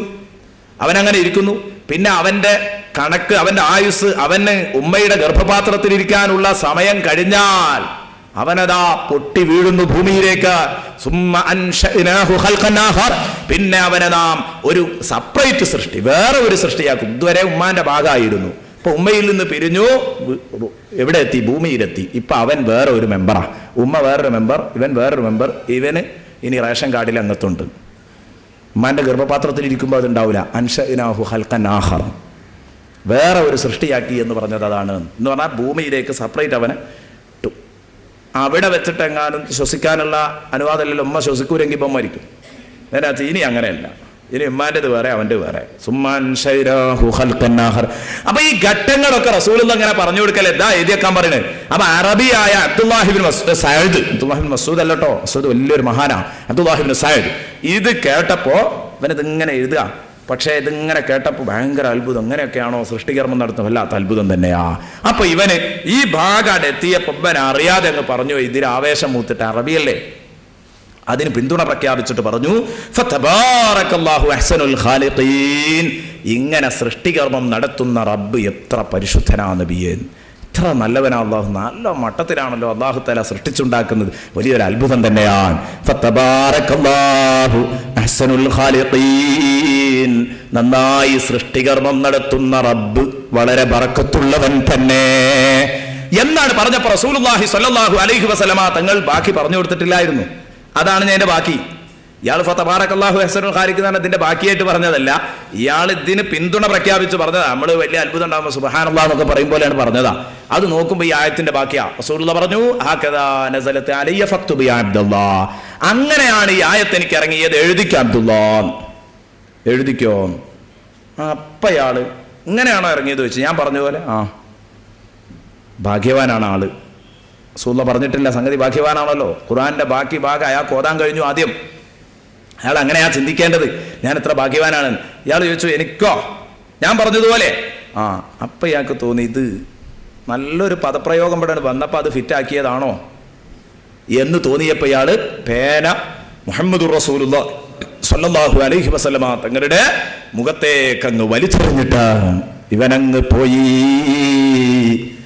മുഹമ്മദ് പച്ചക്കള്ളമാണ് പറയുന്നത്. കാരണം മുഹമ്മദുൻ ഹഖ്ഖാ, മുഹമ്മദ് പറയുന്നത് ശരിയാണെങ്കിൽ യൂഹാ ഇലയ്യ കമാ യൂഹാ ഇലൈഹി. ഓൻ പറയാ ഞാൻ മുഹമ്മദിനെ ഒഴിവാക്കി, മുഹമ്മദ് പറയുന്നത് സത്യമാണെങ്കിൽ ആ ഒരു ഭാഗം പിടിച്ചിട്ടാ പറയണത് യൂഹാ ഇലയ്യ കമാ യൂഹാ ഇലൈഹി. ഇപ്പോൾ ഓനൊക്കെ കിട്ടും പോലെ എനിക്കും കിട്ടാൻ തുടങ്ങിയിട്ടുണ്ട്, ഞാനും ഉഷാറായിട്ടുണ്ട്. കാരണം ഞാൻ പറഞ്ഞതാ അപ്പോൾ ഖുർആന്റെ ബാക്കി. അപ്പം അങ്ങനെ മുഹമ്മദ് ഉഷാറാണെങ്കിൽ സത്യമാണെങ്കിൽ ഓന് കിട്ടുന്ന വഹിയൊക്കെ ഇപ്പം എനിക്കും കിട്ടാൻ തുടങ്ങിയിട്ടുണ്ട്. കണ്ടോ അഹങ്കാരം വരുന്നത്? അല്ല, അവൻ പറയുന്നത് കള്ളമാണെങ്കിലോ, അവൻ പറയുന്നത് കള്ളമാണെങ്കിൽ ഫലാ ഖൈറ ഫീഹി, പിന്നെ ആ കള്ളന്റെ കൂടെ കൂടിയിട്ട് എന്ത് കാര്യ? ഒരു ഖൈറും ഇല്ല, ഒരു നന്മയില്ല എന്ന് പറഞ്ഞിട്ട് ഇവൻ പോകുന്നു. അല്ലാഹുവിന്റെ ഹബീബ് വല്ലാതെ വിഷമിക്കുന്നു. അപ്പോഴതാ വരുന്നു അബ്ദുല്ലാഹി ഇബ്നു ഉമർ റളിയല്ലാഹു അൻഹു. അബ്ദുല്ലാഹി ഇബ്നു ഉമർ കയറി വരുമ്പോൾ റസൂലുള്ളാഹി തങ്ങൾ പറഞ്ഞു, എഴുതിക്ക അബ്ദുല്ലാ, ഇപ്പൊ ഒരായത്തിറങ്ങിയിട്ടുണ്ട്, അത് എഴുതി പൂർത്തിയായിട്ടില്ല. നബി തങ്ങൾ തലക്കൊന്ന് ഇങ്ങനെ ഓതിക്കൊടുത്തു, വലഖദ് ഖലഖനൽ ഇൻസാന മിൻ സുലാലത്തിൻ മിൻ തീൻ. അപ്പഹയൻ എഴുതി, ഇതിന്റെ ബാക്കി ചേർക്കണ്ട, വേറെ എഴുതാൻ, ഇതൊന്നും ഇയാൾ അറിയുന്നില്ല. വലഖദ് ഖലഖനൽ ഇൻസാന മിൻ സുലാലത്തിൻ മിൻ തീൻ. നബി കഥയൊന്നും പറഞ്ഞിട്ടില്ല. ഇയാൾ ഇതിങ്ങനെ ഓതിക്കൊടുത്തു, നബി ഓതിക്കൊടുത്തു, ഇയാൾ ഇങ്ങനെ എഴുതുകയാണ്, സുമ്മ ജഅൽനാഹു നുത്ഫതൻ ഫീ ഖറാരിൻ മകീൻ സുമ്മ ഖലഖനൽ നുത്ഫത അലഖ ഫഖലഖനൽ അലഖത മുദ്ഗ ഫഖലഖനൽ മുദ്ഗത ഇളാമ ഫകസൗനൽ ഇളാമ ലഹ്മ സുമ്മ അൻശഅനാഹു ഖൽഖൻ ആഖർ. അതാ അപ്രതീക്ഷിതമായിട്ട് ബഹുമാനപ്പെട്ട അബ്ദുല്ലാഹി ഇബ്നു ഉമർ, ഈ അബ്ദുള്ളയും പറഞ്ഞു ഇതേ വാക്ക്. അറബികളാകുമ്പോൾ അങ്ങനെ ഒരു ഒത്തുവരിക, അങ്ങനെ ഒരു യാദൃശികതയിലൊന്നും നമുക്ക് അത്ഭുതം ഉണ്ടാവില്ല. കാരണം ഇത്ര വലിയൊരു അത്ഭുതം കേട്ടപ്പോൾ ഇയാളും പറഞ്ഞു ഫതബാറകല്ലാഹു അഹ്സനുൽ ഖാലിഖീൻ. നബി സല്ലല്ലാഹു അലൈഹി വസല്ലം പറഞ്ഞു, ഹകദാ നസലത് അലയ്യ ഫക്തുബ് യാ അബ്ദുല്ലാഹ്. അങ്ങനെയാണ് ആയത്തിന്റെ ബാക്കി, എഴുതിക്കോ അബ്ദുല്ലാ, എഴുതിക്കോ. ബഹുമാനപ്പെട്ട അബ്ദുല്ലാഹി ഇബ്നു ഉമർ മുത്തബിഉസ് സുന്നയല്ലേ, നമ്മൾ നേരത്തെ പരാമർശിച്ചതാ അബ്ദുല്ലാഹി ഇബ്നു ഉമറിനെ കുറിച്ച്, മുത്തബിഉസ് സുന്നയെ കുറിച്ച്. നബിതങ്ങളെ അനുഗമിക്കാനുള്ള തന്റെ തിടുക്കം ഞാൻ മുമ്പ് പറഞ്ഞു തന്നതാണ്. അപ്പൊ അദ്ദേഹം ചോദിച്ചു, അങ്ങനെയാണോ നബിയെ, ഞാൻ പറഞ്ഞതുപോലെയാണോ നബിയെ ഇതിന്റെ ബാക്കി ഭാഗം? റസൂലുള്ളാഹി തങ്ങൾ പറഞ്ഞു, തീർച്ചയായും അബ്ദുള്ള, നിങ്ങൾ ഓതിയതുപോലെയാണ്, നിങ്ങളിപ്പോ പറഞ്ഞത് തന്നെയാണ്. ഇതൊക്കെ യാദർശികമായി ഒത്തുവന്നതാണ്. പറഞ്ഞപ്പം ബഹുമാനപ്പെട്ട അബ്ദുല്ലാഹി ഇബ്നു ഉമർ ചിരിച്ചുകൊണ്ടത് എഴുതുന്നു. എഴുതുമ്പോ അബ്ദുല്ലാഹി ഇബ്നു ഉമർ പറയുന്നു, എന്റെ സന്തോഷം. ബഹുമാനപ്പെട്ടവർ പറയുകയാണ്, ദാദാ കസ്വാദഫനി റബ്ബി, കസ്വാദഫനി റബ്ബി, എന്റെ റബ്ബ് എന്നോട് യോജിച്ചല്ലോ, ഞാൻ റബ്ബ് പറഞ്ഞത് എനിക്ക് പറയാൻ കഴിഞ്ഞല്ലോ, ഞാൻ എത്ര വലിയ ഭാഗ്യവാനാണ്. കണ്ടങ്ങൾ, ഈമാനുള്ളവർ ഖുർആനിൽ സംശയിക്കൂല, അല്ലാത്തവർക്ക് ഖുർആൻ അവരവഗണിച്ചു കളയും. ഈ പഹയനായിരിക്കാം ഒരു പക്ഷേ റസൂലുള്ളാന്റെ കാത്തിബീങ്ങളുടെ കൂട്ടത്തിൽ, റസൂലുള്ളാന്റെ തൊട്ടടുത്ത ആളല്ലേ എഴുത്തുകാരെന്ന് പറഞ്ഞത്, ആ കാത്തിബീങ്ങളുടെ കൂട്ടത്തിൽ ഒരാള് മുനാഫിക്കായി ചത്തുപോയി. അവൻ എന്തു ചെയ്തു? ഭൂമിയിൽ മറവ് ചെയ്യപ്പെട്ടിട്ട്, ആ മറവ് ചെയ്യപ്പെട്ടത് പിന്നെയും പിന്നെയും മുകളിലേക്ക് ഇങ്ങനെ തള്ളി വരികയായിരുന്നു. കാരണം നബി ഇവനെ പറ്റി പറഞ്ഞിരുന്നത്രേ. ഈ സംഭവത്തോട് തുടർന്നല്ല ഞാനത് കണ്ടത്, കാത്തിബായ വേറെ ഒരാളെ പറ്റി നബി പറഞ്ഞിരുന്നു, മുനാഫിക്കായ ഒരു കാത്തിബിനെ കുറിച്ച് റസൂലുള്ള പറഞ്ഞിരുന്നു, അവൻ സത്താൽ ഭൂമി അവനെ സ്വീകരിക്കൂല, ഭൂമി അവനെ സ്വീകരിക്കും, ഇവൻ എങ്ങനെ മറവ് ചെയ്താലും പൊട്ടി മേലോട്ട് വരികയായിരുന്നു. അപ്പോൾ ഇവർ ആഴമുള്ള റസൂലുള്ളാഹിന്റെ പ്രവചനാണ്. അപ്പോൾ ഇവർ ഇതിന്ന് മാനക്കേടിന്ന് രക്ഷപ്പെടാൻ വേണ്ടി ആഴമുള്ള കൊയ്യര് കൊണ്ട് കുഴിച്ചിട്ട് നോക്കി. പിറ്റേന്ന് വരുമ്പോൾ കാണത് ഖബറും പുറത്ത്. അതൊരു പക്ഷേ ഇവൻ തന്നെ ആവാം, അത് ഞാൻ രണ്ടും കൂടെ ഒരുമിച്ച് കണ്ടിട്ടില്ല. ഞാൻ പറഞ്ഞത് രണ്ടും സംഭവങ്ങളും ഉണ്ട്. അപ്പോൾ ഏതായാലും ഞാൻ പറഞ്ഞു വന്നത്, ഇവൻ ഒരു വലിയ ഭാഗ്യദോഷിയായിരുന്നു. അപ്പോൾ ആരും അത്ഭുതപ്പെടേണ്ട, പ്രൈവറ്റ് സെക്രട്ടറി ഊറുമാറിയോലോ എന്ന് പറഞ്ഞിട്ട് ആകെ ബേജാറാവൊന്നും വേണ്ട, അതൊക്കെ പണ്ടേ ഉള്ളത് തന്നെയാണ്. അപ്പോൾ ഏതായാലും ഞാൻ പറഞ്ഞു വന്നത്, എൻ്റെ പ്രിയപ്പെട്ട കൂട്ടുകാർ, ഫതബാറകല്ലാഹു അഹ്സനുൽ ഖാലിഖീൻ. ഇതൊക്കെ ആദ്യം അത്രേ കടന്നിട്ടുള്ളൂ മനസ്സിലേക്ക്. അതുകൊണ്ടാണ് അപ്പോൾ അഫബിഹാദൽ ഹദീസി അൻതും മുദ്ഹിനൂൻ, ഈ ഖുർആനിനെയാണോ നിങ്ങൾ കൈവിടുന്നത്? നബി സല്ലല്ലാഹു അലൈഹി വസല്ലം ഖുർആനിനെ കൈവിടുന്ന ഉമ്മത്തിനെ കണ്ട് റസൂലുള്ള പരിതപിക്കും. وقال الرسول يا ربي إن قوم اتخذوا هذا القرآن مهجورا. റസൂലുള്ള പരിതപിക്കുന്നു, പടച്ചോനെ എൻ്റെ സമൂഹം ഖുർആൻ കൈയൊഴിച്ചല്ലോ. ഇന്ന ഖൗമി ഇത്തഖദു ഹാദൽ ഖുർആന മഹ്ജൂറ, എൻ്റെ ഉമ്മത്ത് ഖുർആനിനെ ഉപേക്ഷിക്കപ്പെട്ട വസ്തുവാക്കിയല്ലോ, അവരതിനെ കയ്യൊഴിച്ചല്ലോ എന്ന് പറഞ്ഞ് റസൂലുള്ള പരിതപിക്കുന്നത് സൂറത്തുൽ ഫുർഖാനിന്റെ 30-ാം വചനം. അല്ലാഹു സുബ്ഹാനഹു വ തആല പറയുന്നത് കാണാം, വഖാല റസൂലു യാ റബ്ബി ഇന്ന ഖൗമി ഇത്തഖദു ഹാദൽ ഖുർആന മഹ്ജൂറാ. അപ്പോൾ ഖുർആൻ ചോദിച്ചു, ഈ ഖുർആനിനെയാണോ നിങ്ങൾ അവഗണിക്കുന്നത്? ഇതിന്റെ കാര്യത്തിലാണോ നിങ്ങൾ അലംഭാവം കാണിക്കുന്നത്? വതജഅലൂന റിസ്ഖകും അന്നകും തുകദ്ദിബൂൻ. വതജഅലൂന റിസ്ഖകും അന്നകും തുകദ്ദിബൂൻ. ആ ആയത്ത് വളരെ വിശാലമായി ചർച്ച ചെയ്യേണ്ട ഒരു ആയത്താണ്. അങ്ങോട്ട് എത്തിയിട്ടേ ഉള്ളൂ. ആയത്തിൻ്റെ ഉദ്ദേശം മാത്രം പറയാം, കാരണം ഇനി നമുക്ക് ആകെ 15 മിനിറ്റാണുള്ളത്. അത് കഴിഞ്ഞിട്ട് ഇൻഷാ അല്ലാഹ് ദുആ ചെയ്ത് പിരിയണം. വതജഅലൂന റിസ്ഖകും അന്നകും തുകദ്ദിബൂൻ. വതജഅലൂന റിസ്ഖകും, നിങ്ങൾ നിങ്ങളുടെ ഭക്ഷണമാക്കി കളയുന്നു. വതജഅലൂന റിസ്ഖകും, നിങ്ങൾ നിങ്ങളുടെ ഭക്ഷണമാക്കി കളയുന്നു. എന്തിനെ? അന്നകും തുകദ്ദിബൂൻ, സത്യത്തെ മറച്ചു പിടിക്കുന്നു എന്നത്. സത്യത്തെ മറച്ചു പിടിക്കുക എന്നത് നിങ്ങൾ ഭക്ഷണമാക്കിയ കൂട്ടരാണ് നിങ്ങൾ. ഉമ്മത്തിനോട് പറയുകയാണ്, ഖുർആൻ കയ്യൊഴിക്കുന്ന ഉമ്മത്തിനോട്, ഖുർആനിനെ നിഷേധിക്കുന്ന ഉമ്മത്തിനോട്, ഖുർആൻ മറച്ചു വെച്ച് ഭക്ഷണം കഴിച്ചിരുന്ന ഉമ്മത്തിനോട്, എല്ലാവരോടും. തജഅലൂന റിസ്ഖകും അന്നകും തുകദ്ദിബൂൻ എന്നതിന് ഒരുപാട് അർത്ഥസാധ്യതകൾ പറഞ്ഞിട്ടുണ്ട്. നിങ്ങളുടെ ഭക്ഷണം നിങ്ങൾ കളവാക്കുന്നു എന്ന് പറഞ്ഞാൽ അതിൻ്റെ അർത്ഥം ഭക്ഷണത്തിന് നന്ദി കാണിക്കേണ്ടതിന് പകരം നിങ്ങൾ അതിനെ കളവാക്കുകയാണ്. വതജഅലൂന ശുക്ര റിസ്ഖിക്കും അന്നകും തുകദ്ദിബൂൻ. അങ്ങനെയാണ് ഭൂരിഭാഗം മുഫസ്സിറുകളും അതിനെ വിശദീകരിച്ചത്. കാരണം ഭക്ഷണത്തിന് അള്ളാഹുവിനോടാണ് നന്ദി പറയേണ്ടത്. പക്ഷേ നിങ്ങളതൊക്കെ കളവാക്കി. നിങ്ങൾ മഴ പെയ്തത് നാറ്റുവാല കൊണ്ട്, നിങ്ങൾക്ക് മഴ വർഷിച്ചത് ഓണത്തിൻ്റെ അകവും കുറവായതുകൊണ്ട്, ഇങ്ങനെയൊക്കെയാണ് നിങ്ങൾ പറയുന്നത്.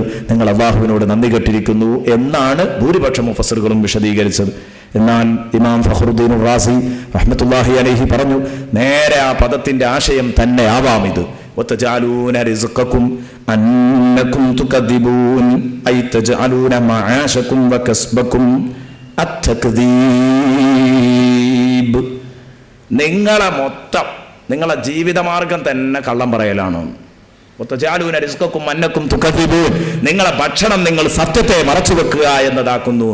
ഇന്ന് ആകെ നമുക്ക് കാണാൻ കഴിയുന്നത് അതാണ്. അപ്പൊ അങ്ങനെ വരുമ്പോ അതുകൊണ്ട് ഉദ്ദേശം ജമീഉ മാ സദറ മിൻഹും മിനത്ത് തക്ദീബ്, എന്തൊക്കെ കളവാക്കൽ വരുന്നുണ്ടോ അതൊക്കെ. റസൂലുള്ളാഹിനെ കളവാക്കിയാൽ അത് പെടും, ഖുർആൻ കളവാക്കിയാൽ അത് പെടും, അള്ളാഹുവിനെ കളവാക്കിയാൽ അത് പെടും, എല്ലാം ഇതിൽ പെടുന്നുണ്ട്. മാത്രമല്ല പച്ച കള്ളം പറയുന്നത്, സത്യത്തെ മറച്ചു വെക്കുക, ഇതാണല്ലോ കദ്ദബ എന്ന് പറഞ്ഞാൽ അതിന്റെ അർത്ഥം അതാണ്, സത്യത്തെ മറച്ചു വെക്കുക. അപ്പൊ സത്യത്തെ മറച്ചു വെച്ച് ജീവിക്കുന്ന ഒരു വിഭാഗം വരും, സത്യത്തെ മറച്ചു വെച്ച് ജീവിക്കുന്ന ഒരു വിഭാഗം വരും, പച്ച കള്ളം പറഞ്ഞ് ജീവിക്കുന്ന ഒരു വിഭാഗം വരും എന്ന് അല്ലാഹു സുബ്ഹാനഹു വ തആല പറയുന്നു. ഒരുപാട് സംഭവങ്ങൾ ഇതിന് പറയാനുണ്ടായിരുന്നു. റസൂലുള്ളാഹി സ്വല്ലല്ലാഹു അലൈഹി വസല്ലം ഖിയാമത്ത് നാളിന്റെ ലക്ഷണം പറഞ്ഞത് കള്ളം പറയുന്ന ഉമ്മത്ത് അധികരിക്കുമെന്നാണ്. കള്ളം പറയുന്ന ഉമ്മത്ത്, കസറത്തുൽ കദിബ, കള്ളം പറയുക. യൂശികു അല്ലാ തഖൂമ സ്സാഅതു حتى يكثر الكذب ويتقارب الزمان وتتقارب الأسواق. നബി തങ്ങൾ പറഞ്ഞു, ഖിയാമത്ത് നാൾ വരുമ്പോഴുള്ള ഒരു സംഗതി എല്ലാം കൂടെ വിശദീകരിക്കാൻ സമയമില്ല. ഹത്താ യക്സുറൽ കദിബു, കളവ് പെരുക്കും കേട്ടോ, കളവ് പെരുക്കും. എവിടെ നോക്കിയാലും കളവ്. മാന്യന്മാര് വെറുക്കുന്ന ഒരു ദുശ്ശീലമാണ് കളവ് എന്ന് പറയുന്നത്. ആ കളവ് സമൂഹത്തിലാകെ വരും. അബൂ സുഫിയാൻ റളിയല്ലാഹു അൻഹു,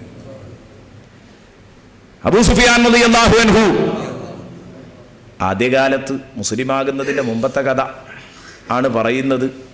പക്ഷേ മുസ്ലിം ആയതിൻ്റെ ശേഷമാണ് മഹാനവറുകൾ ഇത് പറയുന്നത്. ഹിർക്കൽ രാജാവ് വിളിച്ചത്രേ. അബൂ സുഫിയാൻ മുസ്ലിം ആയതിൻ്റെ ശേഷം പറയാം, അന്ന് എന്നെ ഹിർക്കൽ രാജാവ് വിളിച്ചു.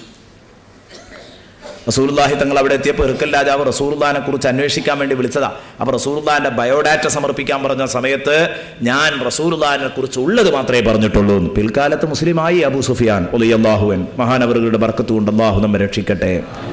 അപ്പൊ അന്ന് എന്നെ വിളിച്ച് ചോദിക്കുമ്പോൾ അന്ന് എനിക്ക് റസൂലുള്ളാഹിനോട് വലിയ വെറുപ്പാ. അപ്പൊ ഞാൻ അന്ന് കളവ് പറയുമായിരുന്നു. പക്ഷെ അന്ന് ജാഹിലിയ്യ കാലത്ത് മുശ്രിക്കീങ്ങൾ കളവ് പറയുന്നത് എന്റെ മേലിലൊരു മഹാപാപമായി കാണില്ലായിരുന്നുവെങ്കിൽ അന്ന് ഞാൻ കളവ് പറയായിരുന്നു. ലൗലൽ ഹയാ മിൻ അൻ യഅ്സിറു അലയ്യ കദിബൻ ലകദബ്തു അൻ. ബുഖാരിയിൽ ഒരുപാട് സ്ഥലത്ത് വന്നിട്ടുണ്ട്. ഒരു സ്ഥലത്തും രണ്ട് സ്ഥലത്തും ഒന്നുമല്ല, പല സ്ഥലത്തും ബുഖാരി ആവർത്തിച്ച് റിപ്പോർട്ട് ചെയ്ത്. എന്നാൽ കളവ് പറയുന്നതിൻ്റെ കടുപ്പാണത്. കളവ് പറയുന്നതിൻ്റെ കടുപ്പാണത്. അത് മനസ്സിലാക്കാൻ വേണ്ടിയാണ് അത് പറഞ്ഞതും. കളവ് പറയരുത് ജീവിതത്തിൽ. കളവ് പറഞ്ഞ് ഭക്ഷണം കഴിക്കാം. ആരെങ്കിലും ഒക്കെ ഉണ്ടെങ്കിൽ വിഷമം കരുതരുത്. ബ്രോക്കർമാർ ശാസ്ത്രം ഉണ്ടെങ്കിൽ എന്നോട് ക്ഷമിക്കണം. കളവ് പറഞ്ഞിട്ട് ഭക്ഷണം കഴിക്കുക എന്ന് പറയുമ്പോൾ അതിലേറ്റവും മുമ്പന്തിയിൽ അവരുണ്ടാകുമോ എന്ന് തോന്നിപ്പോകാറുണ്ട്. എന്നാൽ അതേ സമയത്തോ കളവ് പറയാതെ ആണെങ്കിൽ ഒരു കുഴപ്പമില്ല, നല്ലൽക്കാണെങ്കിൽ ഒരു കുഴപ്പമില്ല. പക്ഷേ കളവ് പറയുക എന്നത് നല്ലോണം പേടിക്കണം. കളവ് പറയൽ ഭക്ഷണമാർഗമാക്കരുത്. അപ്പോൾ അറബികൾ എന്നെ കുറ്റപ്പെടുത്തും എന്ന നാണക്കേട് എനിക്കില്ലായിരുന്നു. അബൂ സുഫിയാൻ കള്ളം പറഞ്ഞു എന്ന് പറയുന്നുള്ള പേടി എനിക്കില്ലായിരുന്നെങ്കിൽ ഞാൻ അന്ന് മുഹമ്മദിനെ കുറിച്ച് കള്ളം പറയുമായിരുന്നു. പക്ഷേ മുഹമ്മദ് റസൂലുള്ളാഹി തങ്ങളെപ്പറ്റി ഒരു അക്ഷരം പോലും ഞാൻ കള്ളം പറഞ്ഞില്ല. വിശ്വാസിക്ക് ഏത് വീക്ക്നെസ് ഉണ്ടായാലും കള്ളം പറഞ്ഞുകൂടാ. നബി സല്ലല്ലാഹു അലൈഹി വസല്ലം തങ്ങൾ അങ്ങനെയാ പഠിപ്പിച്ചത്. വിശ്വാസിക്ക് ഏത് ദുർബലതയും ചിലപ്പോൾ ഉണ്ടാവാം. നബി തങ്ങളോട് ഒരിക്കൽ ഒരു സഹാബി വന്നിട്ട് ചോദിക്കുക, നബിയെ വിശ്വാസി വ്യഭിചരിക്കോ? നബി ചോദിച്ചു, ഒരു ദുർബല നിമിഷത്തിൽ അങ്ങനെയൊക്കെ പെട്ടുപോയേക്കാം. അതെന്താ നബിയെ? ഒന്നുമല്ല, അല്ലാഹു തആല അതാ അസ്സാനി വസാനിയ എന്ന് പറഞ്ഞു വ്യഭിചാരികളായ സ്ത്രീ പുരുഷന്മാർക്കുള്ള ഹദ്ദ് പറഞ്ഞിട്ടുണ്ടല്ലോ. എറിഞ്ഞു കൊല്ലാനും 100 അടിയടിക്കാനും 1 കൊല്ലം നാട് കടത്താനും ഒക്കെ അള്ളാഹു പറയുന്നുണ്ടെങ്കിൽ നേരത്തെ പറഞ്ഞിരുന്നെങ്കിൽ തീർച്ചയായിട്ടും അതിനെന്തേ കാരണം? പ്രധാനമായും ഒരു കാരണമുണ്ട്. അതിന് പ്രധാനമായ ഒരു കാരണമുണ്ട്. എന്താ? ഒരു വിശ്വാസി ദുർബല നിമിഷത്തിൽ അതൊക്കെ പെട്ടുപോയേക്കാം. അപ്പം അവന് പരലോകത്തുള്ള ശിക്ഷ ഇളവ് ചെയ്യാനാണല്ലോ ഭൂമിയിൽ ഹദ്ദ് വെച്ചത്. ഭൂമിയിൽ ഈ ഹദ്ദ് വെച്ചത് അതിനാണ്. അപ്പം അവിവാഹിതനാണെങ്കിൽ എറിഞ്ഞു കൊല്ലാൻ അവൻ തയ്യാറാവണം. വിവാഹിതനാണെങ്കിൽ എറിഞ്ഞു കൊല്ലാൻ അവൻ തയ്യാറാവണം. അവിവാഹിതനാണെങ്കിൽ 100 അടി അടിക്കുകയും 1 കൊല്ലം നാട് കടത്തുകയും ചെയ്യുക. അതിനവൻ തയ്യാറാവണം. എന്നാൽ പരലോകത്ത് ശിക്ഷ കുറയും എന്നുള്ള നിലക്കാണല്ലോ ഈ പറഞ്ഞത്. അപ്പം അതുകൊണ്ട് ഈ ഹദ്ദ് കാണുമ്പോൾ അങ്ങനെ സംഭവിച്ചേക്കാം. നേരെ മറിച്ചോ കളവോ? നബി തങ്ങളോട് ചോദിച്ചു, ആ യസ്രിഖുൽ മുഅ്മിനു യാ റസൂലല്ലാഹ്, നബിയെ ഒരു വിശ്വാസി കക്കുവോ? നബി പറഞ്ഞു, കൈ വെട്ടണമെന്ന് കാണുന്നുണ്ട്. അപ്പോൾ എപ്പോഴെങ്കിലുമൊക്കെ മോഷ്ടിച്ചേക്കാം. മോഷ്ടിച്ചാൽ പിന്നെ നാളെ പരലോകത്ത് രക്ഷപ്പെടാനുള്ള മാർഗം മോഷ്ടിച്ച സാധനം തിരിച്ചു കൊടുക്കുക, തൻ്റെ കൈ കൊത്താൻ, ഇസ്ലാമിക ഭരണാധിപന്റെ മുമ്പിൽ ചെന്ന് ഇസ്ലാമിക ഭരണാധിപന്റെ മുമ്പിൽ ചെന്ന് കീഴടങ്ങുക. ശരി, അപ്പൊ അങ്ങനെ സംഭവിക്കുന്നത് ഒരു ദുർബല നിമിഷത്തിൽ അത് സംഭവിക്കാവുന്നത് കൊണ്ടാണല്ലോ.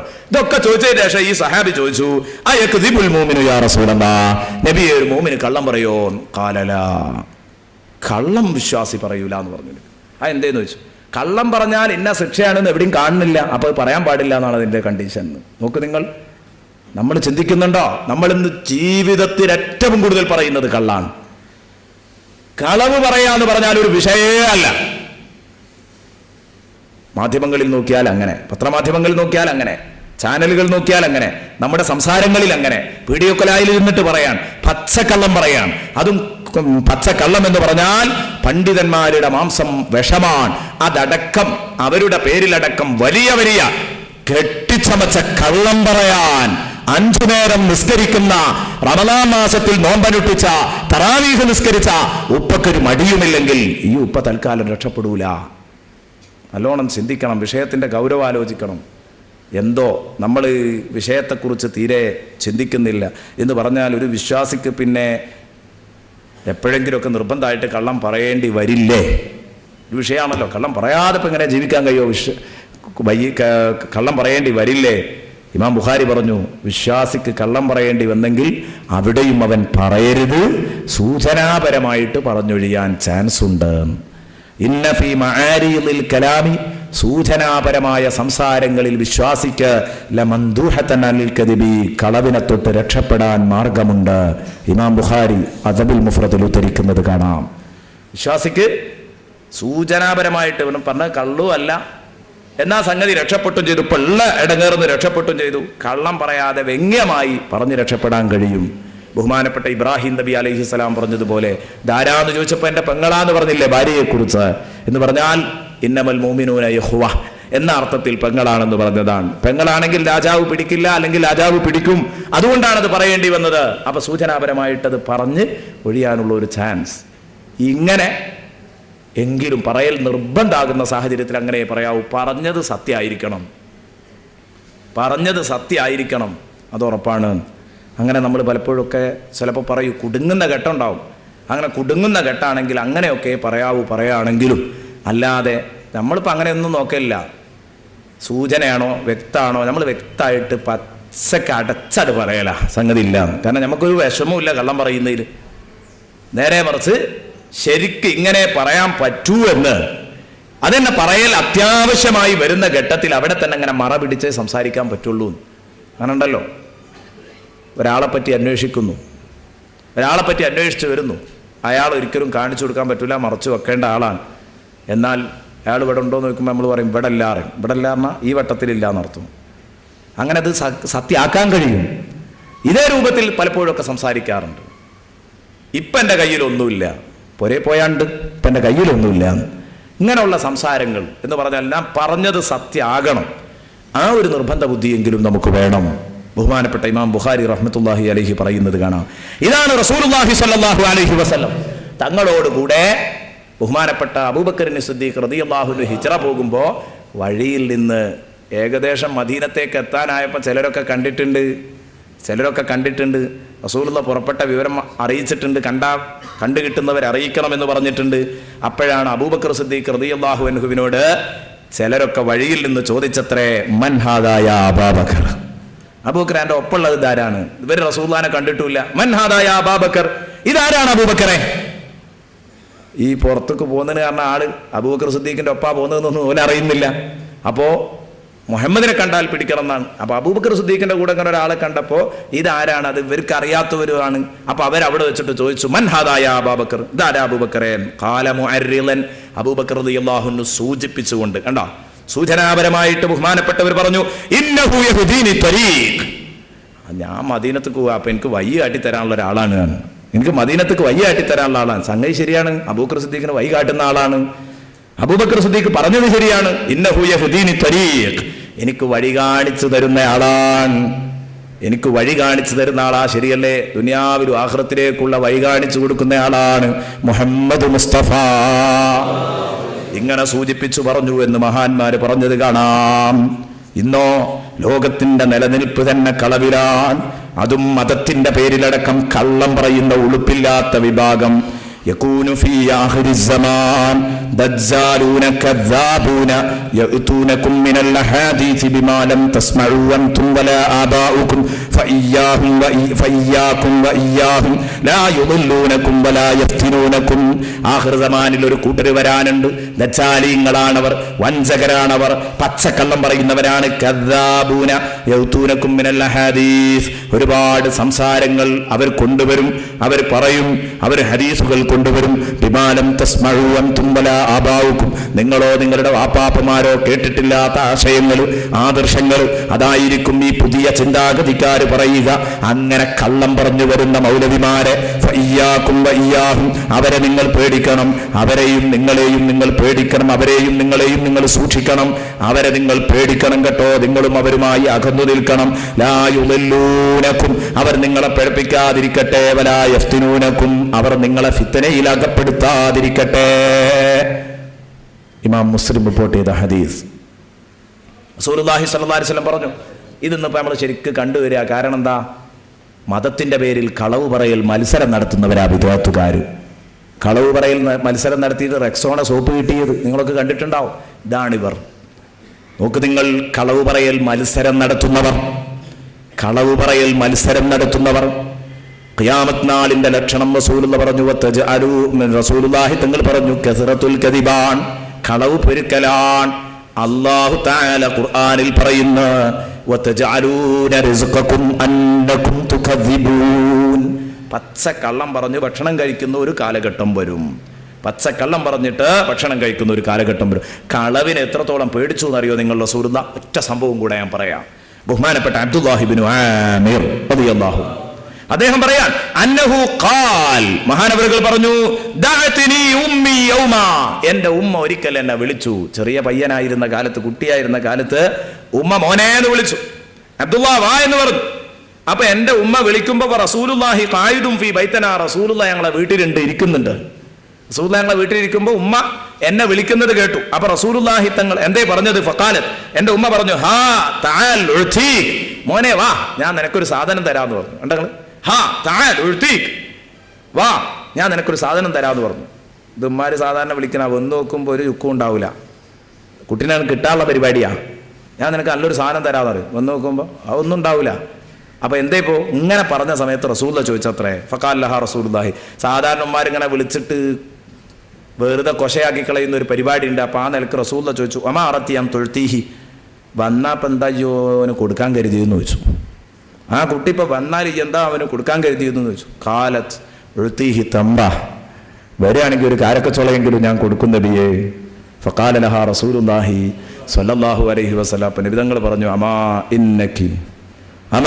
ഇന്നക്കി ലൗ ലം തുഅതിഹി ശൈആ കുതിബത് അലൈകി കദിബ സദഖ റസൂലുള്ളാഹി.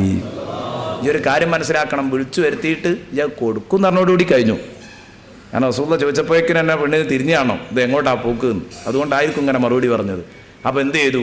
റസൂലുള്ള പറഞ്ഞു, അഥവാ ഈ കൊടുത്തിട്ടില്ലെങ്കിലേ ഇന്നക്കി അമാ അറിയണം, ഇന്നക്കിലം തൊഴുത്തിഹി ഷൈഅ, ആ കുട്ടിനെ വിളിച്ചു വരുത്തിയിട്ട് ഈ ഒന്നും വാ എനിക്ക് ഞാൻ എന്തെങ്കിലും ഒന്ന് തരാന്ന് പറഞ്ഞ് വിളിച്ചു വരുത്തിയിട്ട് കൊടുത്തില്ലെങ്കിൽ കുതിബത അലൈകി കദിബ, നിന്റെ റെക്കോർഡിൽ ഒരു കള്ളം അല്ലാഹു എഴുതി വെക്കും.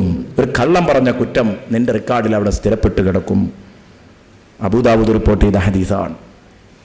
ഇതൊക്കെ അതാരാ ചിന്തിക്കലും വളരെ നിസ്സാര കേസാണല്ലോ. അപ്പം ഇങ്ങനെ പോലും കള്ളം പറയരുത് എന്ന് പറയുമ്പോൾ ഈ അടച്ച് 4 ഭാഗം അടച്ച് കെട്ടി കള്ളം പറയുന്ന നമ്മുടെ അവസ്ഥ എന്തായിരിക്കും ചിന്തിക്കേണ്ടതാണ്. കളവ് പറയുക ജീവിതത്തിൽ ഒരിക്കലും പറഞ്ഞു പോകാൻ പാടില്ല. കഫാ ബിൽ മർഇ സുമൻ, ഒരു മനുഷ്യനൊരു ബടാ പാപ്പിയാകാൻ എമ്പാടും മതി. അയ്യുഹദ്ദിസ ബികുല്ലി മാ സമി, കേൾക്കുന്നതൊക്കെ പറയുക, ടെലിവിഷനിൽ കേട്ടതൊക്കെ പറയുക, പത്രത്തിൽ കണ്ടതൊക്കെ പറയുക, ഏത് നുണയെ ഏറ്റുപിടിക്കുക. ഇത് തന്നെ മതി ഒരു മനുഷ്യൻ കള്ളം പറയുന്നവനായി വിധി എഴുതാൻ. നാം അറിയാതെ വരുന്ന കച്ചവടത്തിൽ കള്ളം നല്ലോണം വരും. കച്ചവട മേഖലയിൽ അവിടെ നന്നായി ശ്രദ്ധിക്കണം. എന്നാലും നമ്മൾ അറിയാതെ എന്തെങ്കിലുമൊക്കെ കള്ളം പറഞ്ഞു പോയിട്ടുണ്ടാവാം. കാരണം കമ്പനി തരുന്ന ഓഫറാണ് നമ്മൾ ഇവരോട് പറയുന്നത്. കമ്പനി തരുന്ന ഈ പ്രൊജക്ടിന് കമ്പനി തരുന്ന ഓഫറാ നിങ്ങൾ ഉപഭോക്താക്കളോട് പറയുന്നത്. നിങ്ങൾക്ക് അറിഞ്ഞൂടാ, പറഞ്ഞു സംഗതി കമ്പനി പച്ചക്കള്ളാ പറഞ്ഞത്, എന്നാലും നമ്മൾ വിടുമല്ലോ. നമ്മൾ അറിയാതെപ്പെട്ടതാണ്, അറിഞ്ഞുകൊണ്ട് പറയാൻ പാടില്ല. അറിയാതെപ്പെട്ടാൽ അത് പൊറുക്കപ്പെടാൻ വല്ല മാർഗമുണ്ടോ എന്ന് റസൂലുള്ളാഹി സ്വല്ലല്ലാഹു അലൈഹി വസല്ലം തങ്ങളോട് ചോദിച്ചു. ഖൈസ് ഇബ്നു അബീ ഖറസ റളിയല്ലാഹു അൻഹു ബഹുമാനപ്പെട്ടവർ പറയുന്ന, അത്താനൻ നബിയ്യു സ്വല്ലല്ലാഹു അലൈഹി വസല്ലം, അങ്ങാടിയിൽ ഞങ്ങളൊക്കെ ഇങ്ങനെ കച്ചവടം നടത്തുമ്പോൾ റസൂലുള്ളാഹി തങ്ങൾ ഞങ്ങളുടെ അടുത്ത് വന്നു. വനഹ്നു ഫി സൂഖ്, ഞങ്ങൾ അങ്ങാടിയിലാണ്. അപ്പോൾ നബി സല്ലല്ലാഹു അലൈഹി വസല്ലം തങ്ങൾ പറഞ്ഞു, ഇന്ന ഹാദിഹി സൂഖ യുഖാലിതുഹൽ ലഹു വൽ കദിബ്, ഈ അങ്ങാടിയിൽ അശ്ലീലവും കളവും വല്ലാതെ വരുന്ന ഒരു മേഖലയാണ് അങ്ങാടി. അങ്ങാടിയിൽ അശ്ലീലവും കളവും ഇടക്കിടക്ക് കൂടിക്കലരുന്ന ഒരു മേഖലയാണ്. അതുകൊണ്ട് ഫശൂബൂഹാ ബിസ്സദഖ, നിങ്ങൾ അതിനെ സ്വതക്കയും കൂടെ കൂട്ടിക്കലർത്തണം ആ പാപം പൊറുപ്പിക്കാൻ എന്ന് സയ്യിദുനാ മുഹമ്മദുർ റസൂലുള്ളാഹി. അറിയാതെ നമ്മളിൽ നിന്ന് വല്ല ലഘുവോ കെതിബോ ഒക്കെ വന്നു പോകുന്നുണ്ടെങ്കിൽ അത് പൊറുക്കാൻ നിങ്ങൾ നന്നായി ദാനം ചെയ്യണം. കച്ചവടക്കാർ സ്വതക്ക ചെയ്ത് ആ കുഴപ്പം തീർത്തു വിടണമെന്ന് റസൂലുള്ളാഹി തങ്ങൾ പറഞ്ഞത് ഇമാം നസായി ബാബുൽ ലഗ്വി വൽ കദിബ് എന്ന അധ്യായത്തിൽ ഉദ്ധരിക്കുന്നത് കാണാം. ഇങ്ങനെ കുറേ സംഗതികൾ ഇത് സംബന്ധമായി പറയാനുണ്ട്. അതുകൊണ്ട് ഖുർആനിനെ അവഗണിക്കരുത്. അതാണ് നമ്മൾ ഇന്ന് പറഞ്ഞത്. ഖുർആൻ എന്ത് പറഞ്ഞോ അത് അപ്പടി ജീവിതത്തിൽ പകർത്താൻ ഞാനും നിങ്ങളും തയ്യാറാവണമെന്ന് എൻ്റെ പ്രിയപ്പെട്ട കൂട്ടുകാരോട് ഉണർത്തിക്കൊണ്ട് തൽക്കാലം അവസാനിപ്പിക്കുന്നു. ഖുർആനിനെ പരിഗണിക്കുക എന്ന് പറഞ്ഞതിൻ്റെ ഏറ്റവും വലിയൊരു ഭാഗം അതും കൂടെ പറയുന്നു. അതെന്തിനാ പറയുന്നതെന്ന് വെച്ചാൽ, ഇടയ്ക്ക് ആരോ ചോദിച്ചു, ഗൾഫിൽ പോയി വന്ന സുഹൃത്തുക്കൾ ചോദിച്ചു, അല്ല ഉസ്താദേ, ഈ കേരളത്തിലൊന്നും സജദത്ത് തിലാവത്തിൻ്റെ പരിപാടി ഇല്ലേ, തിലാവത്തിൻ്റെ സുജൂദിൻ്റെ പരിപാടി ഇല്ലേ? ഖുർആനിനെ പരിഗണിക്കുന്നതിൻ്റെ ഏറ്റവും വലിയൊരു ഭാഗമാണ് സുജൂദ് ചെയ്യേണ്ട ചില ആയത്തുകളുണ്ട്. അത് ഓതിയാൽ ഉടനെ സുജൂദ് ചെയ്തു കൊള്ളണം, സുന്നത്താണ്. അപ്പോൾ ഇവിടെയുള്ള പലർക്കും അറിയാത്തത് കൊണ്ടായിരിക്കാം ഒരു പക്ഷേ. ഇനി ചെയ്യുന്നവർ തന്നെ വല്ലാത്ത ക്രമക്കേടുകൾ ചെയ്യുന്നുണ്ട്. 2 സുജൂദൊക്കെ ചെയ്യുന്നുണ്ട് സജദത്ത് തിലാവത്തിൻ്റെ സുജൂദ് 2 ചെയ്യണവരൊക്കെ ഉണ്ട്. അപ്പോൾ അതുകൊണ്ട് പറയാണ് തിരുത്താൻ വേണ്ടിയിട്ട്, ഓത്ത് അത് ഖുർആനിൽ അടയാളം വരും, ആ ആയത്ത് വരുമ്പോൾ അടയാളം ഇട്ടിട്ടുണ്ടാവും. അവിടെ എത്തുമ്പോൾ മുസ്ഹഫ് എകറുള്ളൊരു സ്ഥലത്ത് വെച്ച് അല്ലെങ്കിൽ ഒരു മുണ്ടിലെവിടെയും വെച്ചിട്ട് അതിനെ ആദരിക്കണം. അത് തന്നെ മുസാഫാണ്ട് നിലത്തേക്കാണ്ട് വലിച്ചെറിഞ്ഞ് ഇങ്ങോട്ടാണ് സുജൂദ് ചെയ്തു, ഒരു മുണ്ട് പോലും വെക്കാതെ, അങ്ങനെയൊന്നും ഒരിക്കലും ചെയ്യരുത്. എന്തൊക്കെയോ കാട്ടികൾ, അത് ഗൾഫിലാണ് അധികം അതൊക്കെ അങ്ങനെയൊക്കെ കാണുന്നത്. മറ്റേറാ മുസാഫ് അങ്ങോട്ട് നീക്കി വെച്ചു, അവനാണ് സുജൂദ് ചെയ്തു, അത് കാണുമ്പോൾ ഒരു വല്ലാത്ത വിഷമം. അപ്പോൾ അതൊരു മുണ്ടിൽ വേറെ വെക്കുക, അല്ലെങ്കിൽ ഇതുപോലത്തെ സ്ഥലത്തൊക്കെ ആണെങ്കിൽ വെക്കുക, എന്നിട്ട് സുജൂദ് ചെയ്യണം. സുജൂദ് ചെയ്യാന്ന് പറയുമ്പോൾ കുറേ കാര്യങ്ങൾ, നിസ്കാരത്തിൻ്റെ പുറത്താണെങ്കിൽ നിസ്കാരത്തിൻ്റെ പുറത്താണെങ്കിൽ സുജൂദ് ചെയ്യുമ്പോൾ ശ്രദ്ധിക്കേണ്ടത്, നിസ്കാരത്തിലാണെങ്കിൽ കൂടുതൽ ശ്രദ്ധിക്കണം. നിസ്കാരത്തിലാണുള്ളതെങ്കിൽ സജദത്തു തിലാവത്തിൽ കൂടുതൽ നമ്മൾ ശ്രദ്ധിക്കേണ്ടതുണ്ട്. ഇമാമ് സജദന്റെ ആയത്തോതിയാൽ, ഇമാമ് സജദന്റെ ആയത്തോതിക്കഴിഞ്ഞാൽ നമ്മൾ ഇമാമിൻ സുജൂദ് ചെയ്താൽ ഇമാമിൻ്റെ കൂടെ സുജൂദ് ചെയ്യാം. ഇമാമ് സജദന്റെ ആയത്തോതി പക്ഷേ ഇമാമ് സുജൂദ് ചെയ്യണില്ല എന്നാൽ നമ്മൾ മൗമൂമിങ്ങൾ സുജൂദ് ചെയ്യാൻ പാടില്ല. ഇമാമ് ചെയ്യുന്നുണ്ടെങ്കിൽ പിന്നെ മൗമൂമ് ചെയ്യാതിരുന്നാൽ നിസ്കാരം ബാത്തിലാവും. ഇമാമ് ചെയ്തു മൗമൂമ് ചെയ്തില്ല, നിസ്കാരം ബാത്തിലാവും. അതുപോലെ തന്നെ മൗമൂമ് ചെയ്തു ഇമാമ് ചെയ്തില്ല എന്നാലും നിസ്കാരം ബാത്തിലാകും. ഇതൊന്നും ഒരിക്കലും ചെയ്യാൻ പാടില്ല. ഇമാമിൻ്റെ മുതാബഅത്ത്, ഇമാമിനെ പിന്തുടരുക എന്നുള്ളത് ജമാഅത്ത് നിസ്കാരത്തിൽ ഏറ്റവും കൂടുതൽ ശ്രദ്ധിക്കപ്പെടേണ്ടതാണ്.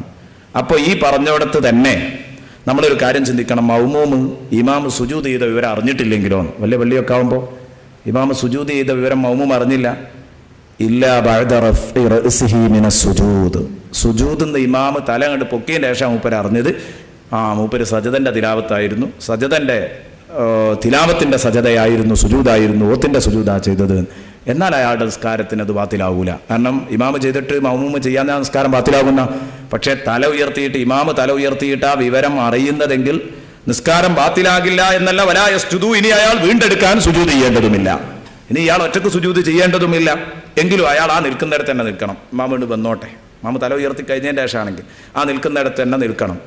അല്ല, ഇമാമ് തല പൊക്കുന്നതിൻ്റെ മുമ്പ് അയാൾ അറിഞ്ഞാൽ ഉടനെ അയാൾ കുനിയണം സുജൂദിന് വേണ്ടി. സുജൂദിന് വേണ്ടി ഉടനെ അയാൾ കുനിഞ്ഞുകൊള്ളണം.